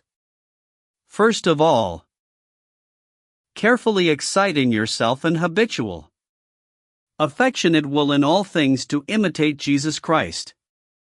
If anything agreeable offers itself to your senses, yet does not at the same time tend purely to the honor and glory of God, renounce it and separate yourself from it for the love of Christ, who all his life long had no other taste or wish than to do the will of his Father, whom he called his meat and nourishment. For example, you take satisfaction in hearing of things in which the glory of God bears no part. Deny yourself this satisfaction, mortify your wish to listen. You take pleasure in seeing objects which do not raise your mind to God, refuse yourself this pleasure, and turn away your eyes. The same with conversations and all other things. Act similarly, so far as you are able, with all the operations of the senses, striving to make yourself free from their yokes. The radical remedy lies in the mortification of the four great natural passions: joy, hope, fear, and grief. You must seek to deprive these of every satisfaction and leave them as it were in darkness and the void. Let your soul therefore turn always, not to what is most easy, but to what is hardest, not to what tastes best, but to what is most distasteful, not to what most pleases, but to what disgusts, not to matter of consolation, but to matter for desolation. Rather, not to rest, but to labor, not to desire the more, but the less. Not to aspire to what is highest and most precious, but to what is lowest and most contemptible, not to will anything, but to will nothing, not to seek the best in everything, but to seek the worst. So that you may enter for the love of Christ into a complete destitution, a perfect poverty of spirit, and an absolute renunciation of everything in this world. Embrace these practices with all the energy of your soul, and you will find in a short time great delights and unspeakable consolations. Despise yourself, and wish that others should despise you. Speak to your own disadvantage, and desire others to do the same. Conceive a low opinion of yourself, and find it good when others hold the same. To enjoy the taste of all things, have no taste for anything. To know all things, learn to know nothing. To possess all things, resolve to possess nothing. To be all things, be willing to be nothing. To get to where you have no taste for anything, go through whatever experiences you have no taste for. To learn to know nothing, go whither you are ignorant. To reach what you possess not, go whithersoever you own nothing. To be what you are not, experience what you are not. These later verses play with that vertigo of self-contradiction which is so dear to mysticism. Those that come next are completely mystical. For in them St. John passes from God to the more metaphysical notion of the all. When you stop at one thing, you cease to open yourself to the all.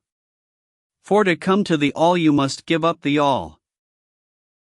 And if you should attain to owning the all, you must own it, desiring nothing. In this spoliation, the soul finds its tranquility and rest, profoundly established in the center of its own nothingness. It can be assailed by naught that comes from below, and since it no longer desires anything, what comes from above cannot depress it, for its desires alone are the causes of its woes. 181. And now, as a more concrete example of heads 4 and 5, in fact of all our heads together, and of the irrational extreme to which a psychopathic individual may go in the line of bodily austerity, I will quote the sincere Suso's account of his own self-tortures. Suso, you will remember, was one of the 14th century German mystics. His autobiography, written in the third person, is a classic religious document. He was in his youth of a temperament full of fire and life, and when this began to make itself felt, it was very grievous to him. And he sought by many devices how he might bring his body into subjection. He wore for a long time a hair shirt and an iron chain, until the blood ran from him, so that he was obliged to leave them off. He secretly caused an undergarment to be made for him, and in the undergarment he had strips of leather fixed into which 150 brass nails, pointed and filed sharp, were driven, and the points of the nails were always turned towards the flesh.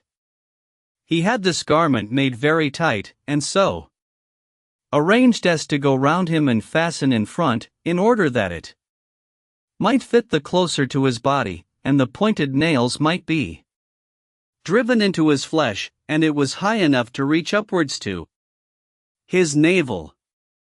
In this he used to sleep at night. Now in summer, when it was hot, and he was very tired and ill from his journeyings, or when he held the office of lecturer, he would sometimes, as he lay thus in bonds, and oppressed with toil, and tormented also by noxious insects, cry aloud and give way to fretfulness, and twist round and round in agony, as a worm does when run through with a pointed needle. It often seemed to him as if he were lying upon an ant-hill, from the torture caused by the insects, for if he wished to sleep, or when he had fallen asleep, they vied with one another. 182. Sometimes he cried to Almighty God in the fullness of his heart, Alas! Gentle God, what a dying is this! When a man is killed by murderers or strong beasts of prey, it is soon over, but I lie dying here under the cruel insects, and yet cannot die. The nights in winter were never so long, nor was the summer so hot as to make him leave off this exercise. On the contrary, he devised something farther, 2 leathern loops into which he put his hands, and fastened one on each side his throat, and made the fastening so secure that even if his cell had been on fire about him, he could not have helped himself. This he continued until his hands and arms had become almost tremulous with the strain, and then he devised something else, 2 leather gloves, and he caused a brazier to fit them all over with sharp-pointed brass tacks, and he used to put them on at night, in order that if he should try while asleep to throw off the hair undergarment, or relieve himself from the gnawings of the vile insects, the tacks might then stick into his body. And so it came to pass. If ever he sought to help himself with his hands in his sleep, he drove the sharp tacks into his breast, and tore himself, so that his flesh festered. When after many weeks the wounds had healed, he tore himself again and made fresh wounds. He continued this tormenting exercise for about 16 years. At the end of this time, when his blood was now chilled, and the fire of his temperament destroyed, there appeared to him in a vision on Whit Sunday a messenger from heaven, who told him that God required this of him no longer. Whereupon he discontinued it, and threw all these things away into a running stream. Suso then tells how, to emulate the sorrows of his crucified Lord, he made himself a cross with 30 protruding iron needles and nails. This he bore on his bare back between his shoulders day and night. The first time that he stretched out this cross upon his back, his tender frame was struck with terror at it, and blunted the sharp nails slightly against a stone. But soon, repenting of this womanly cowardice, he pointed them all again with a file, and placed once more the cross upon him. It made his back, where the bones are, bloody and seared. Whenever he sat down or stood up, it was as if a hedgehog's skin were on him. If anyone touched him unawares, or pushed against his clothes, it tore him. Suso next tells of his penitences by means of striking this cross, and forcing the nails deeper into the flesh, and likewise of his self-scourgings, a dreadful story, and then goes on as follows. At this same period the servitor procured an old castaway door, and he used to lie upon it at night without any bedclothes to make him comfortable, except that he took off his shoes and wrapped a thick cloak round him. He thus secured for himself a most miserable bed, for hard peastalks lay in humps under his head. The cross with the sharp nails stuck into his back, his arms were locked fast in bonds, the horsehair undergarment was round his loins, and the cloak too was heavy and the door hard. Thus he lay in wretchedness, afraid to stir, just like a log, and he would send up many a sigh to God. In winter he suffered very much from the frost. If he stretched out his feet they lay bare on the floor and froze. If he gathered them up the blood became all on fire in his legs, and this was great pain. His feet were full of sores, his legs dropsical, his knees bloody and seared, his loins covered with scars from the horsehair, his body wasted, his mouth parched with intense thirst, and his hands tremulous from weakness. Amid these torments he spent his nights and days, and he endured them all out of the greatness of the love which he bore in his heart to the divine and eternal wisdom, our Lord Jesus Christ, whose agonizing sufferings he sought to imitate. After a time he gave up this penitential exercise of the door, and instead of it he took up his abode in a very small cell, and used the bench, which was so narrow and short that he could not stretch himself upon it, as his bed. In this hole, or upon the door, he lay at night in his usual bonds, for about 8 years. It was also his custom, during the space of 25 years, provided he was staying in the convent, never to go after Compline in winter into any warm room, or to the convent stove to warm himself, no matter how cold it might be, unless he was obliged to do so for other reasons. Throughout all these years he never took a bath, either a water or a sweating bath, and this he did in order to mortify his comfort-seeking body. He practiced during a long time such rigid poverty that he would neither receive nor touch a penny, either with leave or without it. For a considerable time he strove to attain such a high degree of purity that he would neither scratch nor touch any part of his body, save only his hands and feet. 183. I spare you the recital of poor Suso's self-inflicted tortures from Thirst. It is pleasant to know that after his 40th year, God showed him by a series of visions that he had sufficiently broken down the natural man, and that he might leave these exercises off. His case is distinctly pathological. But he does not seem to have had the alleviation, which some ascetics have enjoyed, of an alteration of sensibility capable of actually turning torment into a perverse kind of pleasure. Of the founder of the Sacred Heart Order, for example, we read that her love of pain and suffering was insatiable. She said that she could cheerfully live till the day of judgment, provided she might always have matter for suffering for God, but that to live a single day without suffering would be intolerable. She said again that she was devoured with two unassuageable fevers, one for the Holy Communion, the other for suffering, humiliation, and annihilation. Nothing but pain, she continually said in her letters, makes my life supportable. 184. So much for the phenomena to which the ascetic impulse will in certain persons give rise.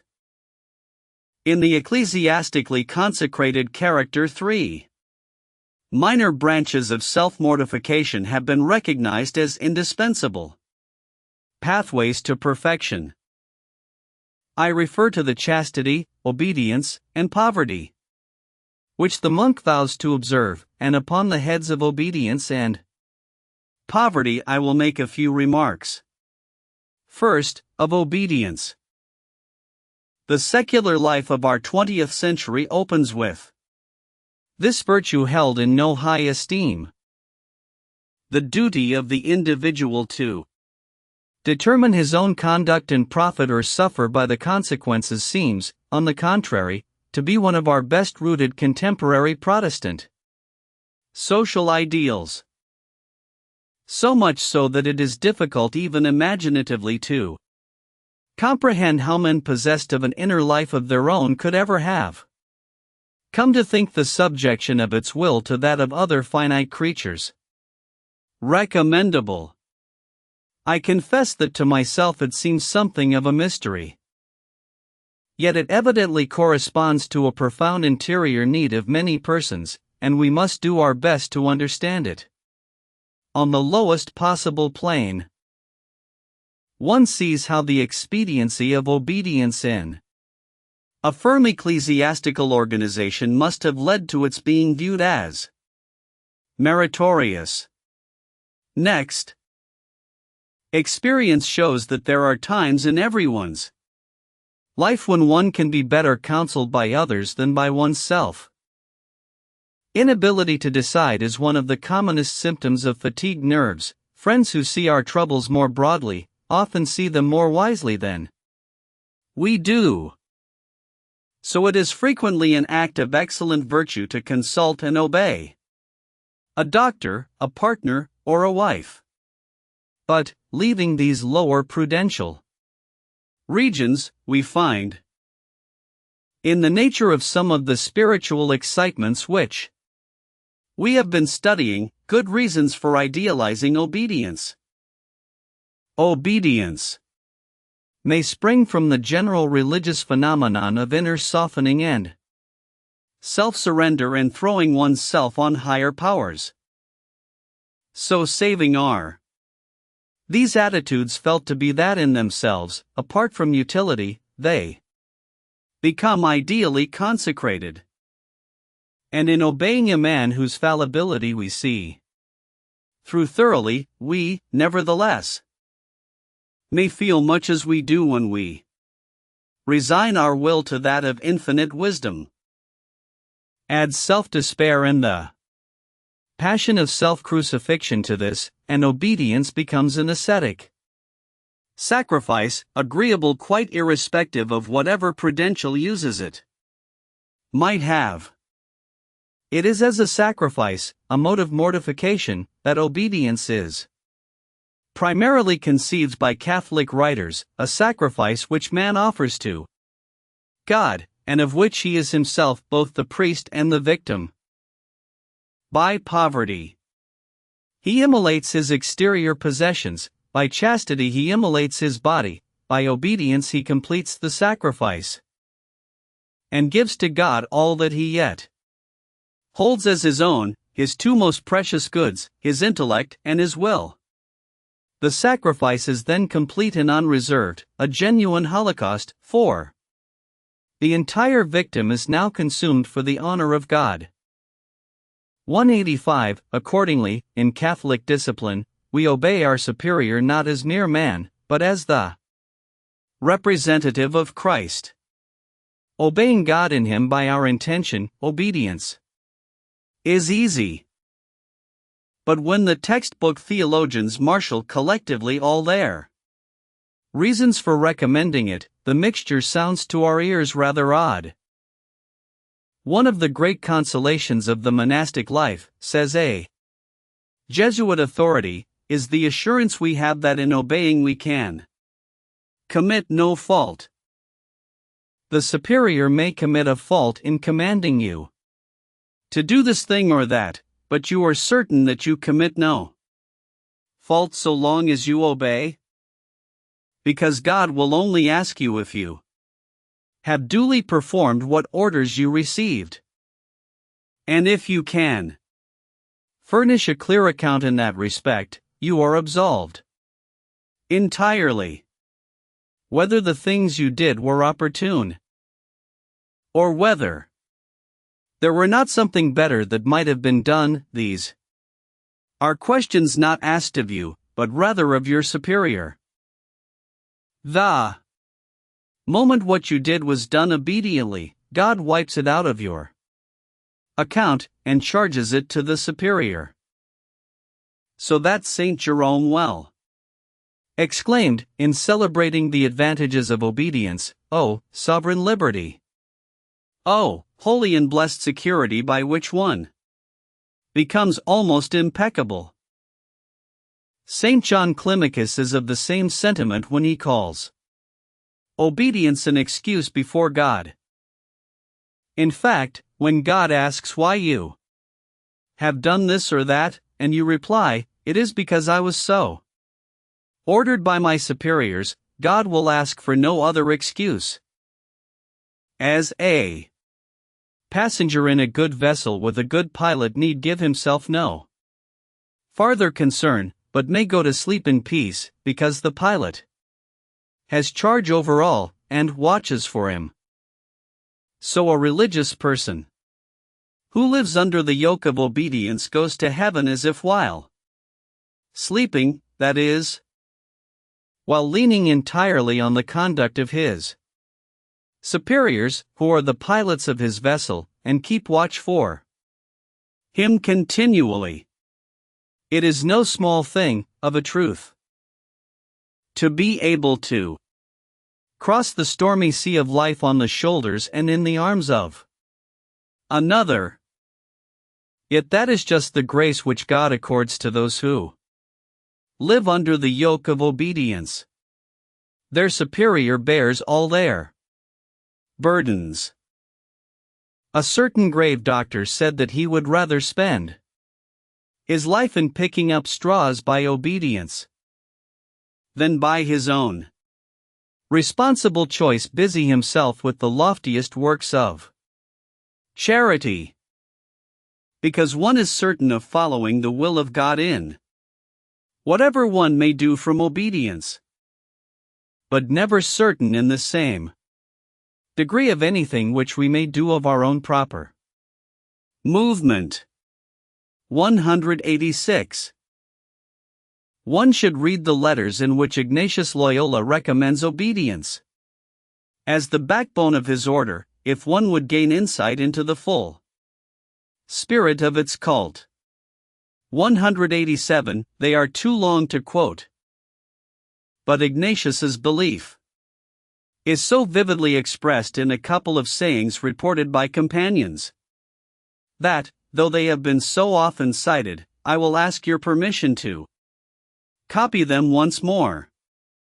Xiii, an early biographer, reports him as saying, on entering religion, and thereafter, to place myself entirely in the hands of God, and of him who takes his place by his authority.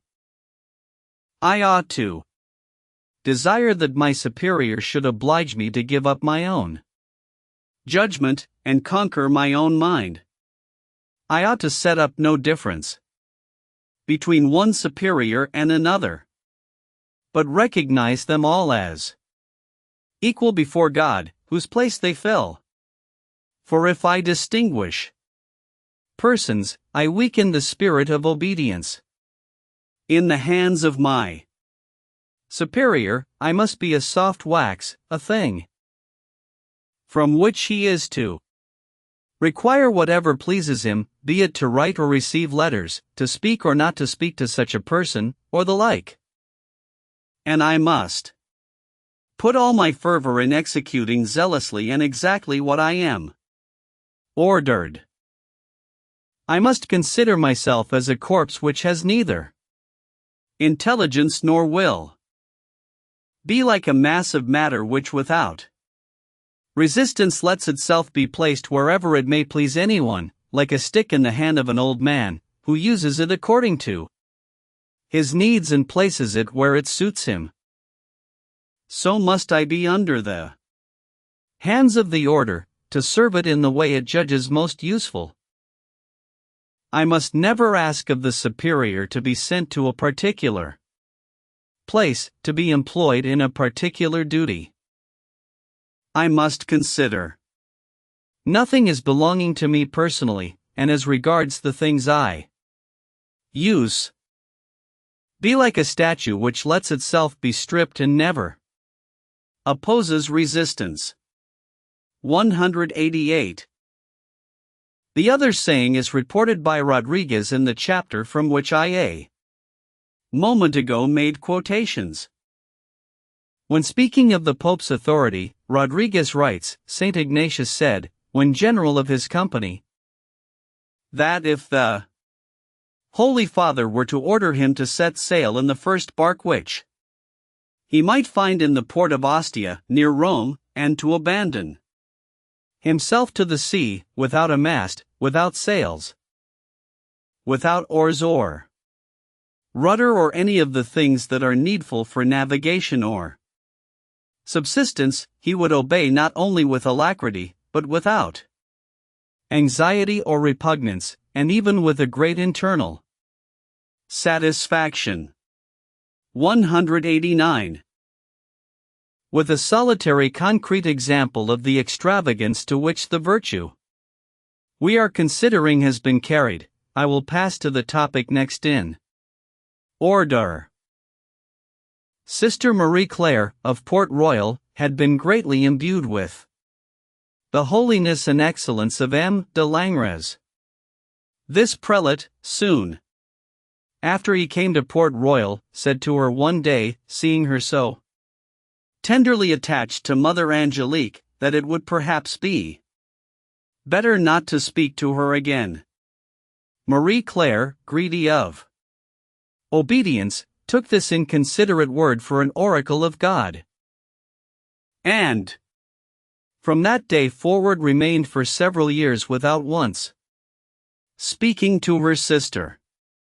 190. Our next topic shall be poverty, felt at all times and under all creeds as one adornment of a saintly life. Since the instinct of ownership is fundamental in man's nature, this is one more example of the ascetic paradox.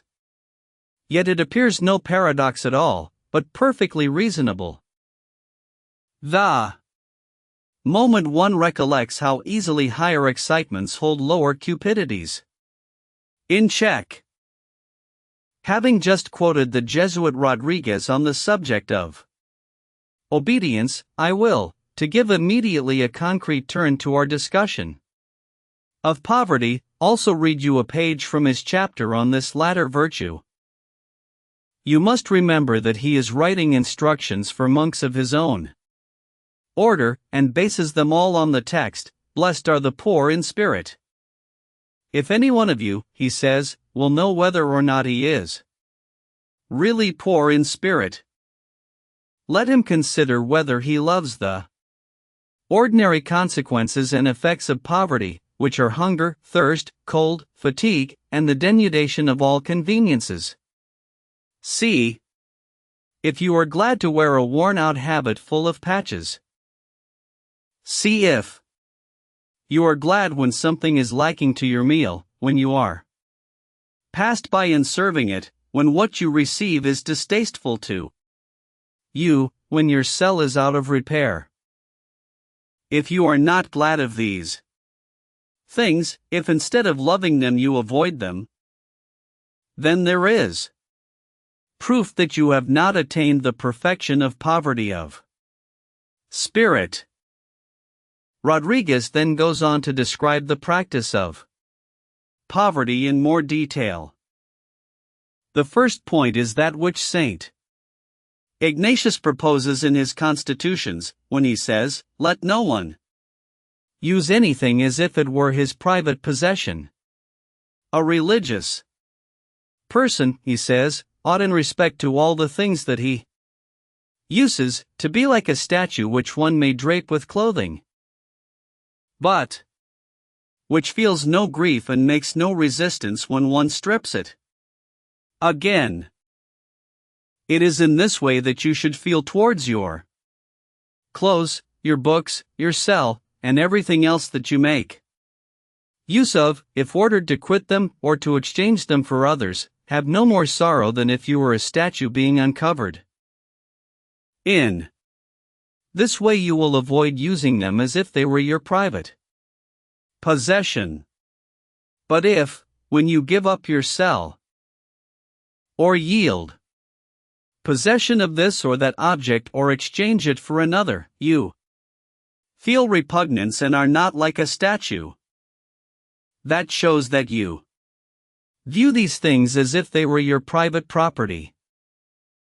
And this is why our holy founder wished the superiors to test their monks somewhat as God tested Abraham, and to put their poverty and their obedience to trial, that by this means they may become acquainted with the degree of their virtue, and gain a chance to make ever farther progress in perfection. Making the one move out of his room when he finds it comfortable and is attached to it, taking away from another a book of which he is fond, or obliging a third to exchange his garment for a worse one. Otherwise we should end by acquiring a species of property in all these several objects, and little by little the wall of poverty that surrounds us and constitutes our principal defense would be thrown down. The ancient fathers of the desert used often thus to treat their companions. Saint Dositheus, being sick nurse, desired a certain knife, and asked Saint Dorotheus for it, not for his private use, but for employment in the infirmary of which he had charge.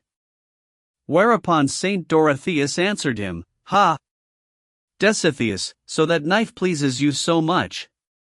Will you be the slave of a knife or the slave of Jesus Christ? Do you not blush with shame at wishing that a knife should be your master? I will not let you touch it." Which reproach and refusal had such an effect upon the holy disciple that since that time he never touched the knife again. Therefore, in our rooms, Father Rodriguez continues, there must be no other furniture than a bed, a table, a bench, and a candlestick, things purely necessary, and nothing more. It is not allowed among us that our cells should be ornamented with pictures, or aught else, neither armchairs, carpets, curtains, nor any sort of cabinet or bureau of any elegance. Neither is it allowed us to keep anything to eat, either for ourselves or for those who may come to visit us. We must ask permission to go to the refectory, even for a glass of water. And finally, we may not keep a book in which we can write a line, or which we may take away with us. 1. Cannot deny that thus we are in great poverty. But this poverty is, at the same time, a great repose and a great perfection. For it would be inevitable, in case a religious person were allowed to own superfluous possessions, that these things would greatly occupy his mind, be it to acquire them, to preserve them, or to increase them. So that in not permitting us at all to own them, all these inconveniences are remedied. Among the various good reasons why the company forbids secular persons to enter our cells, the principal one is that thus we may the easier be kept in poverty. After all, we are all men, and if we were to receive people of the world into our rooms, we should not have the strength to remain within the bounds prescribed, but should at least wish to adorn them with some books to give the visitors a better opinion of our scholarship.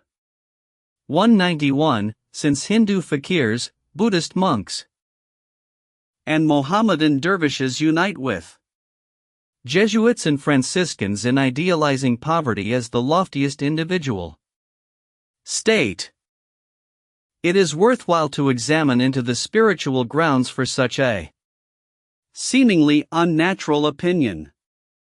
And first, of those which lie closest to common human nature. The opposition between the men who have and the men who are is immemorial. Though the gentleman, in the old-fashioned sense of the man who is well born, has usually in point of fact been predacious and rebelled in lands and goods, yet he has never identified his essence with these possessions, but rather with the personal superiorities, the courage, generosity, and pride supposed to be his birthright. To certain huckstering kinds of consideration he thanked God he was forever inaccessible, and if in life's vicissitudes he should become destitute through their lack, he was glad to think that with his sheer valor he was all the freer to work out his salvation. Wer nur selbst was hat, says Lessing's Templar, in Nathan the Wise, mein Gott, ich have nichts.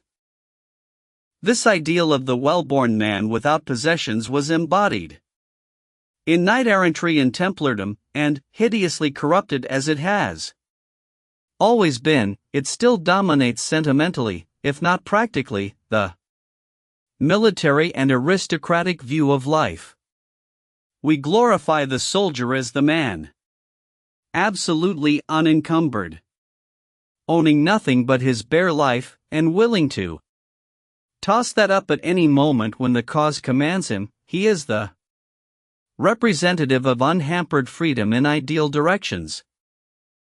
The laborer who pays with his person day by day, and has no rights invested in the future, offers also much of this ideal detachment.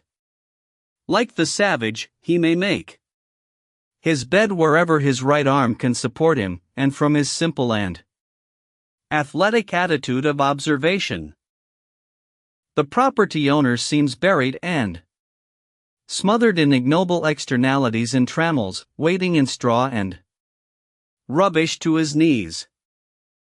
The claims which things make are corrupters of manhood, mortgages on the soul, and a drag anchor on our progress towards the Empyrean. Everything I meet with, writes Whitefield, seems to carry this voice with it: go thou and preach the gospel, be a pilgrim on earth, have no party or certain dwelling place.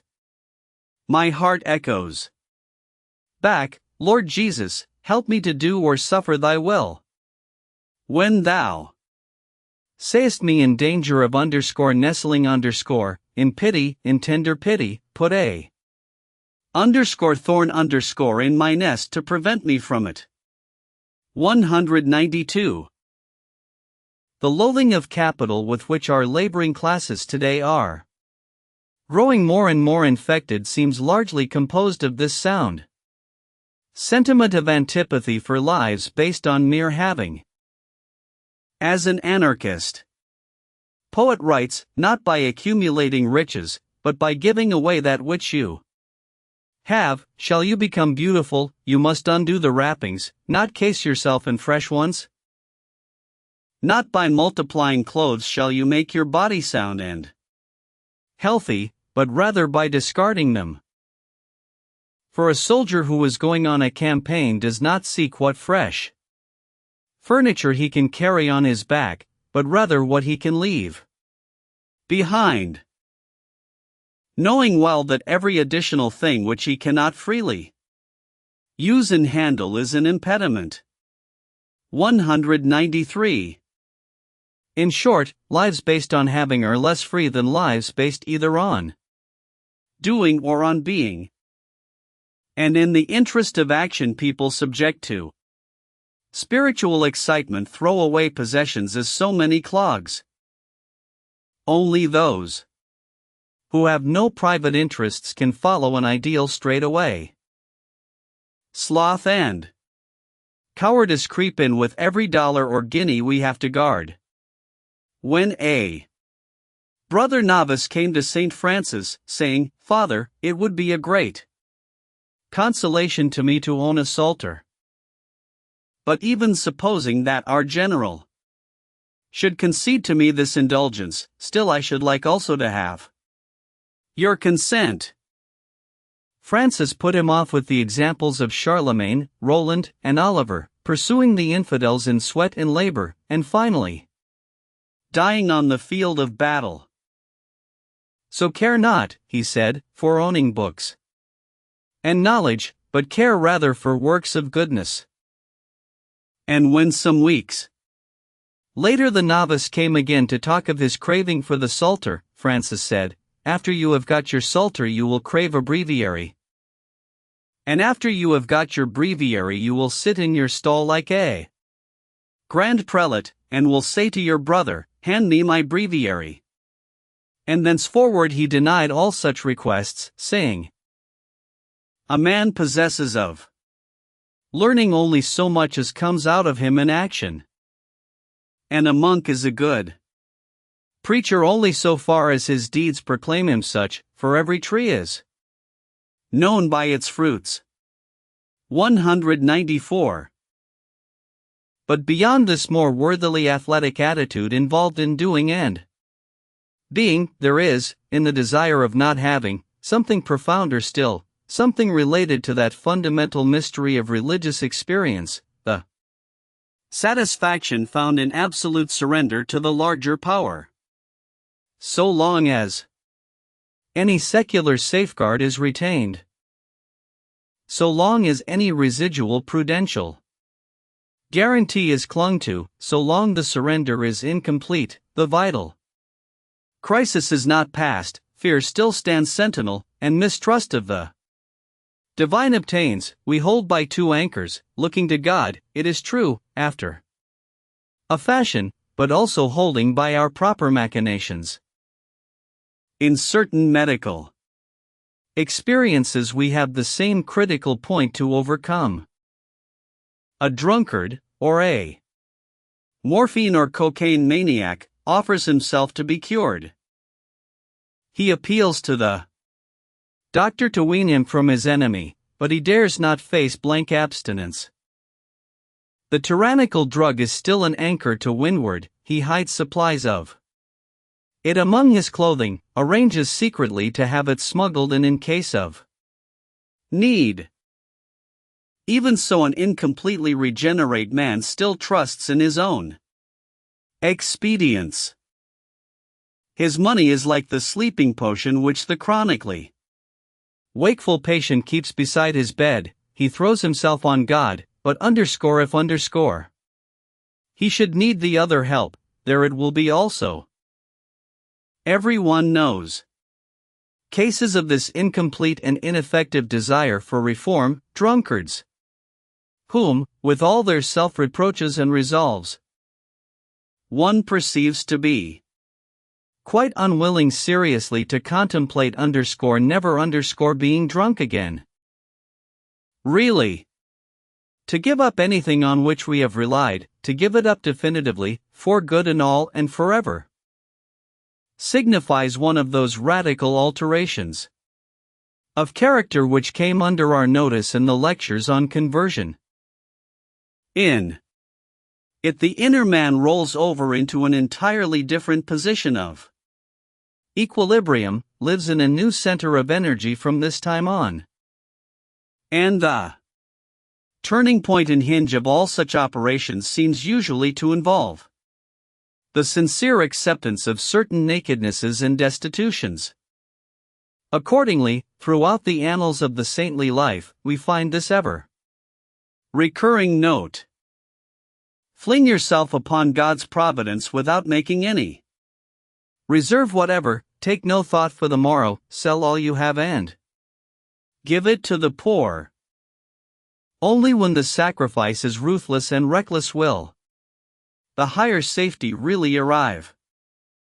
As a concrete example, let me read a page from the biography of Antoinette Bourignon, a good woman, much persecuted in her day by both Protestants and Catholics, because she would not take her religion at second hand. When a young girl in her father's house, she spent whole nights in prayer, oft repeating, Lord, what wilt thou have me to do? And being one night in a most profound penitence, she said from the bottom of her heart, O my Lord, what must I do to please thee? For I have nobody to teach me. Speak to my soul and it will hear thee. At that instant she heard, as if another had spoke within her, forsake all earthly things. Separate thyself from the love of the creatures. Deny thyself. She was quite astonished, not understanding this language, and mused long on these 3 points, thinking how she could fulfill them. She thought she could not live without earthly things, nor without loving the creatures, nor without loving herself. Yet she said, By thy grace I will do it, Lord. But when she would perform her promise, she knew not where to begin. Having thought on the religious in monasteries, that they forsook all earthly things by being shut up in a cloister, and the love of themselves by subjecting of their wills, she asked leave of her father to enter into a cloister of the barefoot Carmelites, but he would not permit it, saying he would rather see her laid in her grave. This seemed to her a great cruelty, for she thought to find in the cloister the true Christian she had been seeking. But she found afterwards that he knew the cloisters better than she, for after he had forbidden her and told her he would never permit her to be a religious, nor give her any money to enter there, yet she went to Father Laurens, the director, and offered to serve in the monastery and work hard for her bread, and be content with little, if he would receive her. At which he smiled and said, that cannot be. We must have money to build, we take no maids without money, you must find the way to get it, else there is no entry here. This astonished her greatly, and she was thereby undeceived as to the cloisters, resolving to forsake all company and live alone, till it should please God to show her what she ought to do and whither to go. She asked always earnestly, When shall I be perfectly thine, O my God? And she thought he still answered her, when thou shalt no longer possess anything, and shalt die to thyself. And where shall I do that, Lord? He answered her, in the desert. This made so strong an impression on her soul that she aspired after this, but being a maid of 18 years only, she was afraid of unlucky chances, and was never used to travel, and knew no way. She laid aside all these doubts and said, Lord, thou wilt guide me how and where it shall please thee. It is for thee that I do it. I will lay aside my habit of a maid, and will take that of a hermit that I may pass unknown. Having then secretly made ready this habit, while her parents thought to have married her, her father having promised her to a rich French merchant, she prevented the time, and on Easter evening, having cut her hair, put on the habit, and slept a little, she went out of her chamber about 4 in the morning, taking nothing but 1 penny to buy bread for that day. And it being said to her in the going out, where is thy faith? In a penny? She threw it away, begging pardon of God for her fault, and saying, No, Lord, my faith is not in a penny, but in thee alone. Thus she went away, wholly delivered from the heavy burthen of the cares and good things of this world, and found her soul so satisfied that she no longer wished for anything upon earth, resting entirely upon God, with this only fear lest she should be discovered and be obliged to return home. For she felt already more content in this poverty than she had done for all her life in all the delights of the world. 195. The penny was a small financial safeguard, but an effective spiritual obstacle.